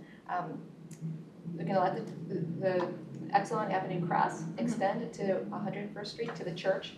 Okay. And then the trail is gonna go right under it. So it's not gonna impede or change the travel of the alignment. Okay, good. Because I know a lot of people bike that trail and it's pretty nice. It is a nice trail, I biked it. Is there anything going on to the other cross that is, Winnetka, like you're coming east-west, and then if I'm driving, I have to slow down because the trees are there and you can't see anything, and the bikers can't see you either? Nothing on that one? Chair, Commissioner, another excellent good question. So just to the south of this is Winnetka, and there is a planned separated crossing, which is a part of this land for facilities exchange as well. All right. Yeah, and I believe that's gonna be an overpass. Yeah, good, perfect. Thanks. Yeah. Other questions?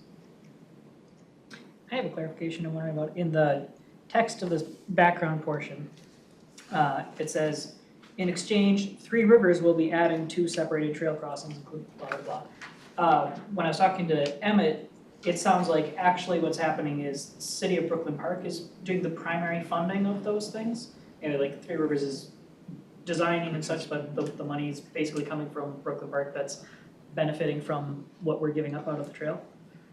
Is that accurate? Chair, Commissioners, that's correct, yeah.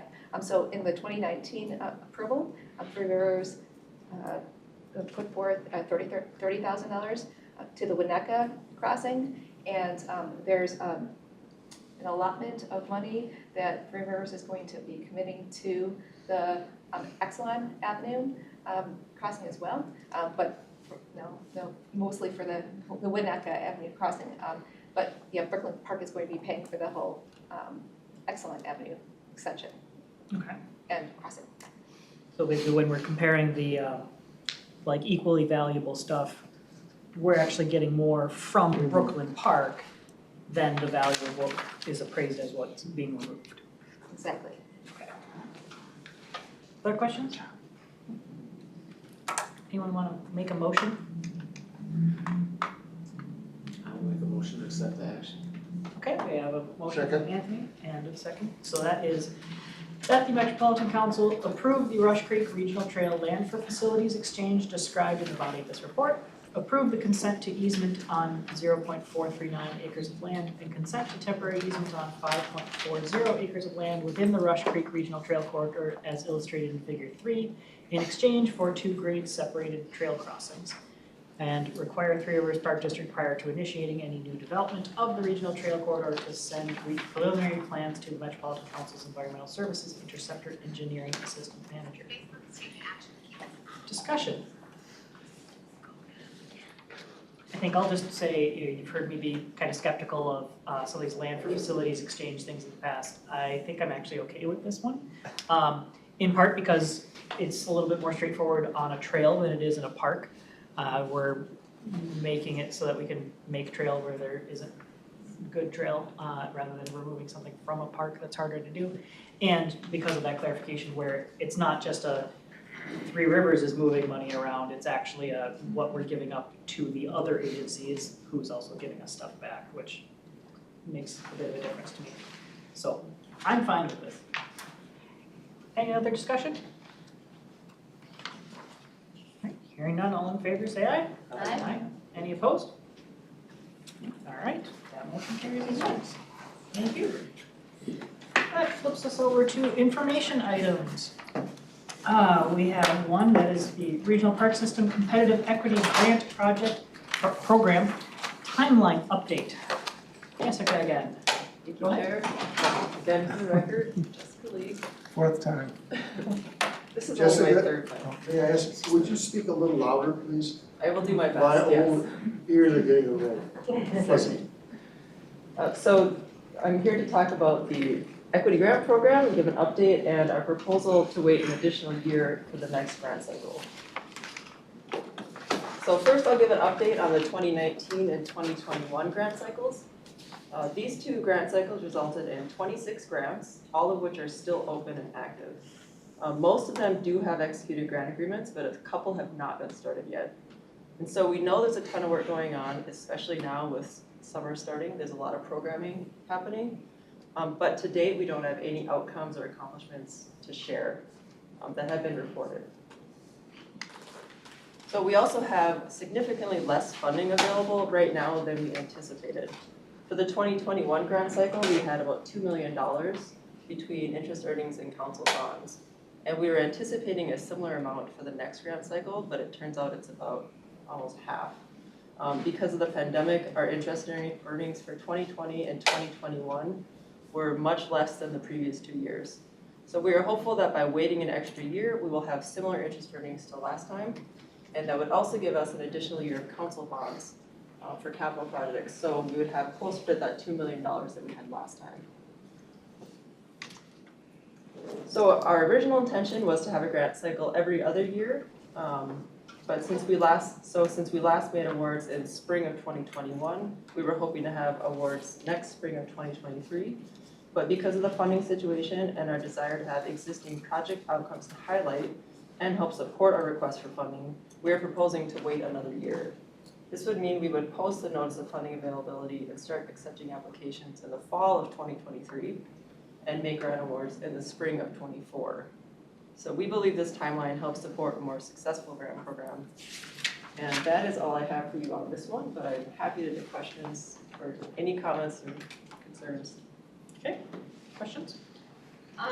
Can you give me an example of what kind of programs got the grant before? Because I wasn't here, so I don't know which were the projects that were granted or what kind of projects can apply for it. Sure, yeah. So for our pilot program, we had just 3 capital projects. We only had capital funds. And in 2021, we received a lot of interest earnings funding, which can be used for programming too. And so we had several capital projects, but mostly programming. So that would be like learn to bike ride programs in the parks, or like paddle shares, different kinds of things to bring people in the park and learn new activities, camping programs. And who can apply? Just agencies? And The 10 regional park implementing agencies are eligible for that. Partnerships get big rewards, that's what I'll tell you. There's a lot of that in the last funding. There's a statutory limitation that we can only hand the money over to those 10 implementing agencies, but they are welcome to then go work with other groups as much as they want. They just have to be the fiscal stewards of anything we're dealing with. all right, thanks. Does staff or council members, do you believe that there will, one, it's worth waiting a year? I think, because I do agree there was a tremendous amount of interest and momentum gained. So we had a global pandemic, and I think we all would have voted for it if we knew it would get people outdoors, and it did.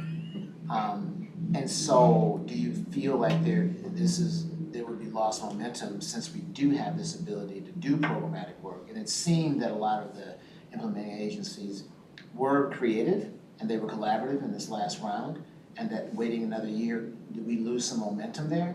Even though and actually the knowledge that we would gain, is there really an advantage to that? Or are they gaining that knowledge and there's a lot going on right now. I think that they are actively engaged in evaluating their own work. So the question to you or the team members in the audience, or for council members who are engaged in community as well, is there loss of momentum? One of the nice things is that current grants from the 2021 cycle, the bulk of them, 20 of them, will expire in spring of 2024, at the end of June. So they'll be able to get new grants at the same time as those are expiring, so if they have programming, they can keep it going. We do feel that, we did meet with the agencies, their outreach staff particularly, and they are disappointed, but they are just getting those grants going now, because there was such a delay. And we really feel like to make a strong case and to show what has been accomplished with these grants, that we'd be better off waiting a year. Yes, sir. Commissioners, the other point I'll make in addition to what Jessica just said is the amount of funding available will almost double if we wait, because we get another share of capital funds and we get a significant increase in interest earnings. The amount of effort it takes the agencies to put grants together and implement, there was a calculation done that said, we think it will be more beneficial to wait a year. We're hesitant to do it because we really want to see this continue forward, but we thought that stepping back, it would be better for both the program and the agencies, because then we won't turn around and do another one for 2 years, so. Right, and we would have to wait 2 years. Yeah. And also, with our last grant cycle we had, I think it was 3.4 million in requests, so it was very competitive. In the first year, out of the pilot year, we had 1.5 million in requests, and we had 300,000 available. And that's so discouraging when you can only fund a fifth of the projects, so. Emmett, do I understand you to say that there was a consensus among the agencies that waiting a year would be a reasonably good idea? Commissioner Moeller, I think I could say there was a begrudging acceptance that it was a good idea. Well, that's close to consensus. Yeah, it was the lowest form of consensus, but I think there was understanding that it did make some sense, and I think that they would appreciate the greater dollar amount, particularly in that the funding that can go to program. Monica's question. Okay. Thank you. Part of our reason for going to every 2 years instead of every other, in addition to just the overhead of having to do it all the time, was to line up better with the council's overall budget cycle, which is on a 2-year thing. Does flipping to odd numbered years instead of even affect that at all? We talked with finance staff in great length about this, and they're very fine with this approach. They back it, they think it's reasonable. Okay. So there were no concerns raised about that. And I don't know if anybody in the room understands macroeconomic stuff, but in terms of the interest earnings piece, I know like mortgage interest rates have shot way up. Are bond interest earnings related to the same stuff as that? So like those interest earnings are gonna be way higher this year than they were last year, or is that a totally different ballgame? Anybody know? Nope, okay. I can't say that I know. My guess is it's not gonna matter if inflation keeps going up, so just mind if you have $10 today, it might be worth it. Yeah, well, $1 it'll tomorrow. certainly increase the costs of projects. Oh, yeah. The question is, are we gonna also have more money? If this was my bank account, I say no, this is not gonna happen, sorry. Bank accounts earn interest still? Yeah, really cool news, like 5 cents, thank you. Okay. Yeah, this is an information item, so no actions necessary on it. Yeah, I think we're probably in a similar boat of begrudging acceptance.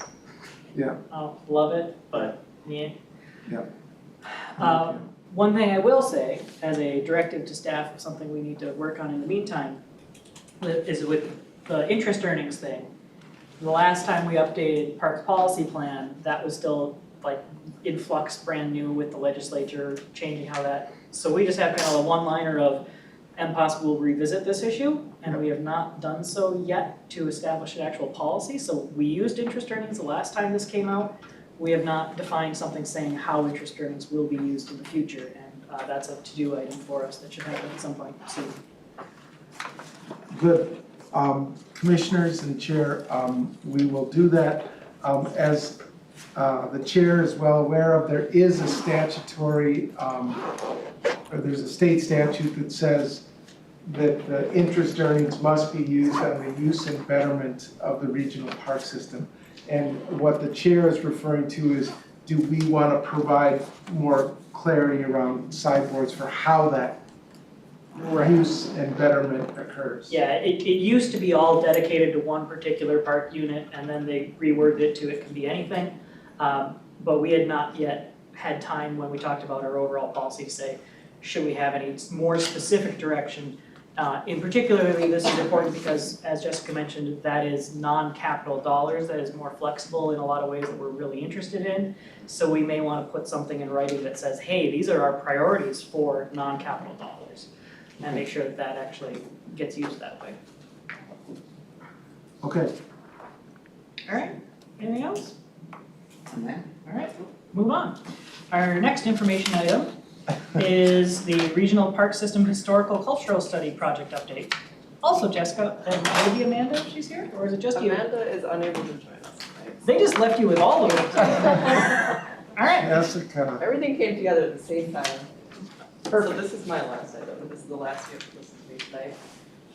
I do want to acknowledge Amanda Lovely and Kevin Fan, our intern, who are very integral to this project, and neither of them could be here tonight, but they helped put this presentation together, so.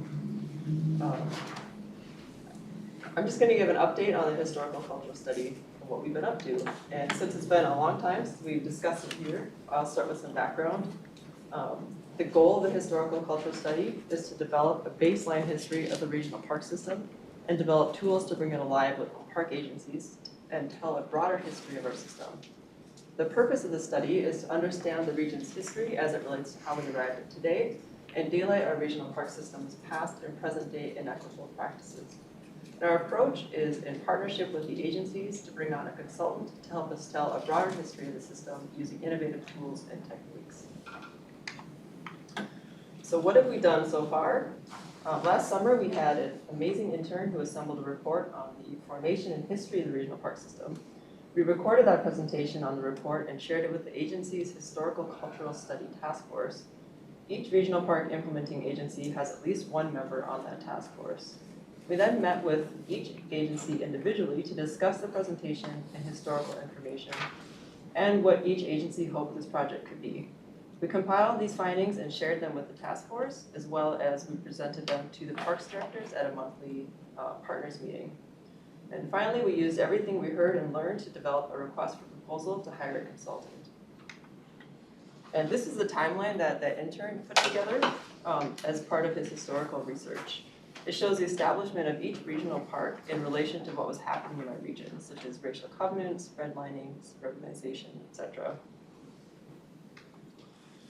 So after we met with each agency, we heard a lot of great information, so we summarized it, and to help visualize what we were hearing, we created a mind map.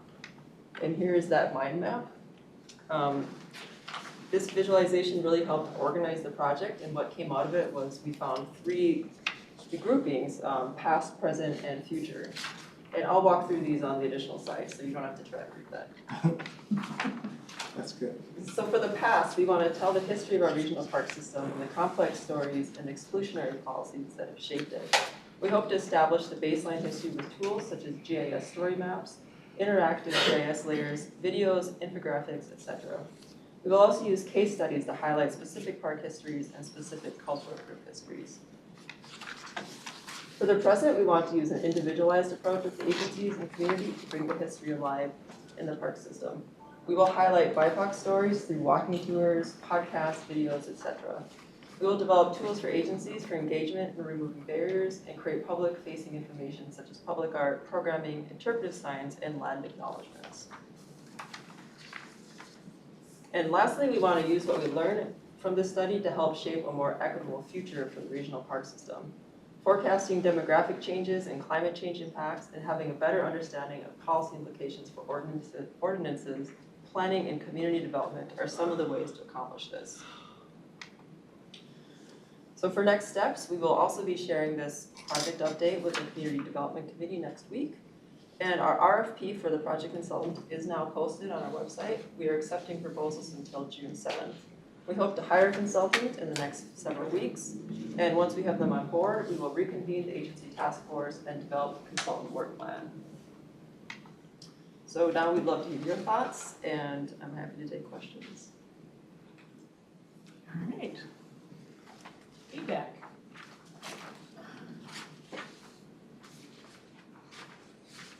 I love history. I think it's great. I just hope there's a way to communicate it that is easy enough for everybody to understand it, right? Like, welcome to Wisconsin kind of thing. Yep.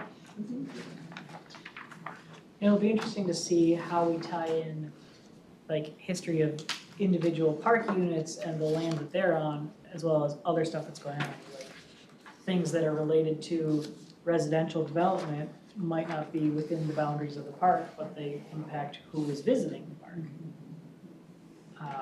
And a lot of that's gonna be a different sort of conversation than we've had in our parks before, extending beyond their own boundaries.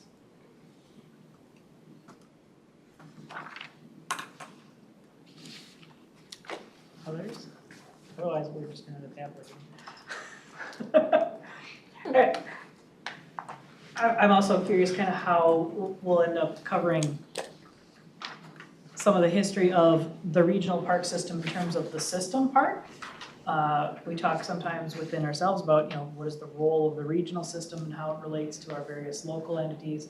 And this again gets into what we were talking about before about how the average citizen doesn't know or care about government agency distinctions.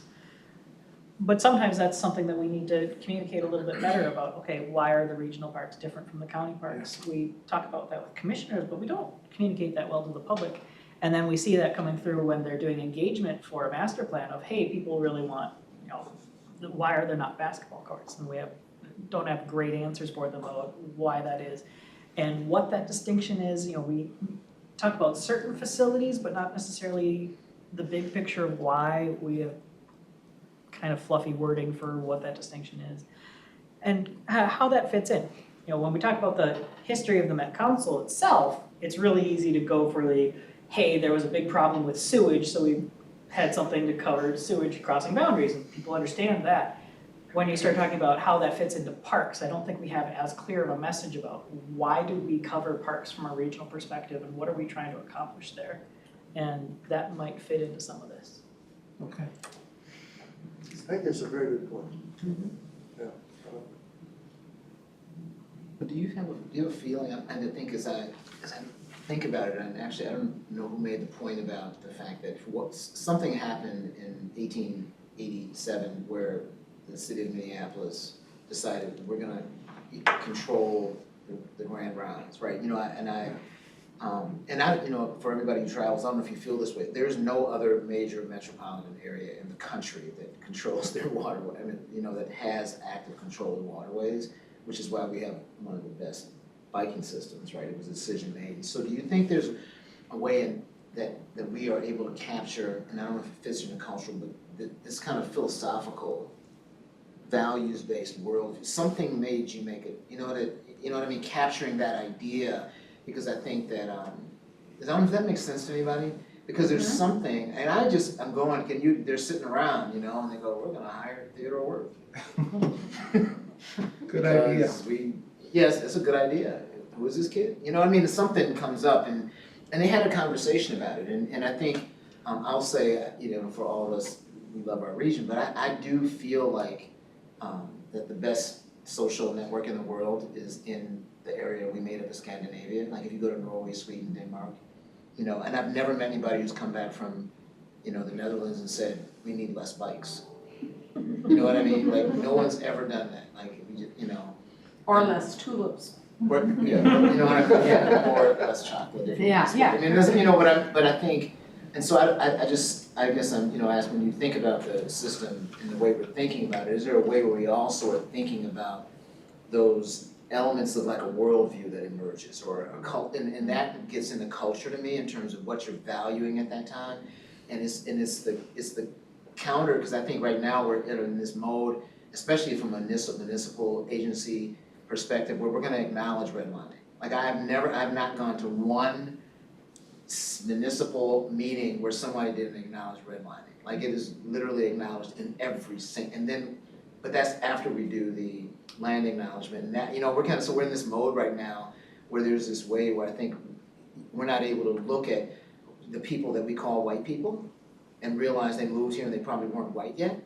And they brought some values with them and they started to look at stuff, you know what I mean? Because the Swedes and the Finns and the Danes, they're not friends really, but how do we capture that? Like, and I just would say, is there a way to capture that? And do you feel like that has come out in the meetings that you sat in? Because I think that is, as much as like we screwed this up in lots of ways, there are moments of something that I think was based on a particular community's worldview. And our social network today is still based on the way that, Norwegians and Swedes and Lutherans showed up and said, we might get 5% back from our businesses, you know what I mean? Or shows up in the way we support arts. It maybe is part of it shows the way we support parks and green space, but is there a way where do you feel like that is kind of percolating up and we're able to capture that too? Yeah, we're really hoping to get some stories around people's connection to place and different groups' connections to nature and water and parks and different cultural groups have different connections to the land. And we want to hear those stories and we want to somehow bring those stories alive. And that's certainly something that has come up every time we talk about this project. Yeah. Before I get to you, I think you're starting to hit on something that I tried to say poorly at a previous meeting when we were talking about some of these facilities things and how they fit into, is that a regional facility or not? Right. And some of why we have the systems we do goes back to what was important to a particular group of people that settled here a century or more ago. And maybe our struggle now isn't about trying to get new groups to do the same activities or use the same facilities as to share that set of values that led to any of that with new groups that maybe, it's not that they aren't going to think that they're important, but they came from somewhere where they didn't have access to it in the same way, and trying to share a whole background of how this becomes important to then bring about a whole new generation of people that care about the same kinds of things will lead to whether our system still exists in another 100 years. There's something, I'm just talking about it that way, and it's wordy, but I think energetically, that's something that I kind of felt, and I think about that, and I think that what you're talking about too, it actually creates a place where we can value the fact that they don't get it. Because I think there's a way when you work with communities that don't get it, that we actually respond as in you don't get it? And then even though we try and we do engage and we do this stuff, there's still this underlying thing that really doesn't value. And an example for me that was really interesting is I was on a call related to Upper Harbor Terminal, and it was a bunch of community members. An Upper Harbor Terminal was a mess for a long time, and probably still is in most people's mind. But I think we were on with community members, and a community member said, I have a really good idea. Why don't we do publicly owned park? Or no, they didn't use public, why don't we use why don't we do a community owned park? And my mic was on and I was like, that's what a park is, you know what I mean? It's this. Yeah. But it made it, it was interesting to me to go that we assume, and this is something that comes with being part of the system, is that when you hear public, and I will say when we talk to our people who are identified as white who make $75,000 a year or more and own a home, when we say public, they go, I own that. That's me. That's public. That's what public means. I own that. And as a matter of fact, when coming down to Met Council, and I'm gonna let you point some fingers, but you know what I mean? There's a way where, right, but when you talk to immigrant communities who've had a very particular experience, that the idea of publicly owned is not deeply ingrained as to go, I own it, right? The individual I own it. When you talk to indigenous communities, that isn't even a concept of I own this, that. Even if the government owns it, that doesn't mean I can use it. Right, exactly. And I own it. When they say the city owns it, I own it. Why? Because I pay taxes. And there's a whole trickle effect. And when you talk to marginalized communities We talk about the African American community, or in Brooklyn Park, the new librarian, and I mean, you know, the Hmong community here, the idea of us, we make an assumption that we sit in a room and go, these are publicly owned parks, and so we're doing this community engagement because of, and like, we haven't drilled down to this basic values system, right, around what that means, and I think something different. And I'm just saying, when we look at history and we think about it, I'm just saying, I really do think about the people who we now call white. There was a time when they weren't white yet. There was a time when they moved here and they brought a set of values with them that was based on where they came from, and they made decisions. Some of them messed up, and some of them worked out pretty good, right? But we're not talking about it in the context of a cultural response to this place and these values that I brought with me, and you know what I mean. And again, I'm just saying, I've traveled a lot and we've been around, and I'm something about Minnesota is deeply tied to the Norwegian, Swedish, Finnish, the Italian, people who came here and fought in the labor movement. I mean, there's a way, and I think that I just say, and that's what I was asking, because I don't feel like that always comes out. And we kind of do this big leap to whiteness, and then we start to march right to the red line. Like there's something where that I see that happening, and I would say it may be interesting for us to kind of push back a little bit, right? And go, you know what I mean? Like there's some, and again, there's a lot going on in that time. But if we're not more really committed to it in a real way, we kind of miss some stuff. And I just, the Minneapolis park system, I think about that all the time.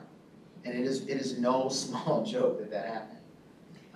And that's real, so. I've got to leave because I'm late for Oh, something right, else. yeah. But I just want to suggest the idea, I love listening to talk about this because it gets into terminology and history and, what we think we know but we don't know for sure. And I would think that the county history or historical societies and possibly even the Minnesota Historical Society might be able to help with this some. A number of years ago, a friend of mine and I, who both happened to be serving on the Friends of the Mississippi River, were at a dinner one night where one of our fellow FMR board members was honoring former Senator Dave Dernberger for his work on parks and trails. And I leaned over to this friend and I said, we gotta start documenting these stories. Because 100 years from now, nobody will know the story if somebody hasn't taken the time to document it. And so as a result, FMR did a 26-minute video about the history of the Mississippi National River and Recreation Area. And part of that story that I was afraid wouldn't get told was that it was local citizens, not a US senator and a US congressman who came up with this brilliant idea. It was local citizens who went to their elected officials and said, we need this. And I think those stories, to some extent, may already exist at the county or state historical society levels. I do know that from the standpoint of this Mississippi River piece that we did, the Minnesota Historical Society was invaluable. So, just a suggestion.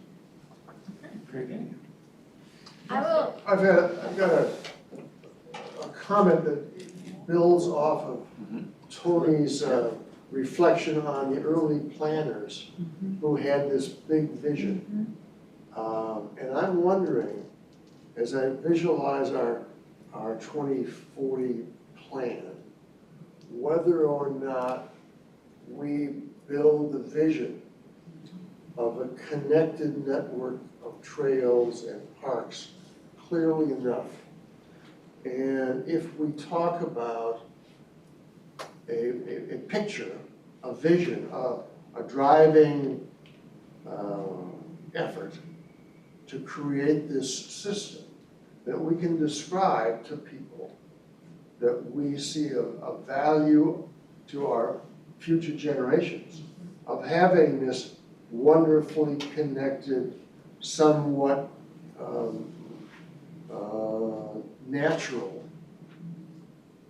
connection and linking trails and parks throughout this beautiful area of ours. And to somehow make that understandable, or at least verbalized to people who might say, why are you spending the money, or why is this Elm Creek Trail important, or how does it fit in the bigger picture? I'm a firm believer in visioning in terms of communication and getting people to accept and become enthusiastic about the picture. The picture tells more words certainly than some mission statement, but the vision of what it can be, just like those pioneers back in the 1880s. So at some point in time, I'd like to revisit our missions and our visions. Chair, Yes. I'll just say very briefly, thank you, Bob and everyone, for sharing this. The historical cultural study needs to be integrated into that next 2050 plan. This group is going to be really critical for us to create that vision, to create that picture.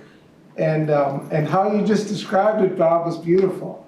Luckily, we're now going to be on recorded video, so we can go back to it. But it was a really nice image that I got as you were talking, in terms of like creating a region that has, you know, easy access to parks and trails and nature. And so that's something that I would love to continue talking about. Okay. Anything else? Honestly, the reason I say I love history is because you know your history, you will understand your past. Then you can appreciate the present where you are now, and then you can create a path to the future. So, as a foreign person from Minnesota, the first thing that I learned from it is, you know, Minneapolis has more than 11,000 lakes, which to me is mind-blowing because I come from a country who has water issues. So when I say, all my kids, you have to say water, they look at me like, I have a floating here, what are you talking about? But it's like, there are some things that, like you say, you leave them, so you don't know how appreciated they are. The other one is the trail system and the park system. I was in New Jersey for a while, then I came here, and you notice the difference. It's something to be proud of. So to me, to get to this is like teach the younger generations, or even our generations, or remind the older generation why you should be proud of what you have. So then you can say, okay, yeah, we screw up some parts, fine, but we have this, and we can move on it. That's what I would like to see, like the part that you need to teach them, because they just hear all the bad things. The truth is like one negative will destroy 10 positives, and we are surrounded with negatives and everything. And I like the idea of, you know, let's just see the good thing of it. Minnesota is a great place to live. The Metropolitan area is amazing, and the parks are great. That's why I'm here. It's something to conserve and something to fight for it. So, yeah. And teaching about, like, learning about it is awesome. Yeah. Anything else? All right. We just go. Look forward to more progress. All right, that brings us to reports. First up is me. I guess one thing I want to call attention to is just admitting that I kind of dropped the ball on a couple of things that between pandemic stuff and personal things I'd forgotten about. One of which was putting together some directives for staff on just stuff we have to do every year, and coming up, one of which is making sure that we appoint a vice chair every year and figuring out timing of other things that we do all the time, like the O&M reports. Another aspect of that I wanted to get feedback from other commissioners, you know, not necessarily now, but keep in mind and email me later, is topics that we need to visit at some point but aren't necessarily tied to a particular month. So things like needing to do a policy about the interest earnings, things like that. Let me know what should be on that list so that when staff says, hey, we don't have enough of an agenda, maybe we should cancel a meeting, they can immediately pivot to, oh, instead we have this other thing that we could do. So like last month we were like, well, we gotta cancel this meeting. By the time Emmett talks to me and I say, well, what about this other thing? You know, he only has 4 days to prepare, and that's not enough time for the staff to put it together. But if we had a running list of stuff, they could maybe go make that happen, and then we wouldn't have to lose time of a meeting that maybe could have been used on something. The question is, what should those somethings be for them to have on a back burner if we have a short agenda sometime? Because most of their agenda is driven by this has to happen now, this has to happen now. There's a timeline of all these things, either for statute or projects that are happening. We have a couple of things hanging out there that just like, we should come back to that. And some of it's just information items, some of it's business items for policy, some of it's just general discussion. So if you think of those kinds of things, send an email to myself and Emmett, just like, hey, can we put this on the list, and I'll attempt to get better about actually keeping such a thing going. We talked with the return to in-person meetings. First off, thank you to Sandy and Greg and Emmett for making our virtual stuff actually work at all for the last 2 years. That was neat. I know you had to do a little extra work to pull that off, so thank you. I didn't really have to do anything extra. Now that we're back in person, when I was talking to Emmett, we raised the question of the paper printouts. Immediately pre-pandemic, we had briefly floated the idea of maybe doing things electronically because the council has some iPads that they use at council meetings and things like that.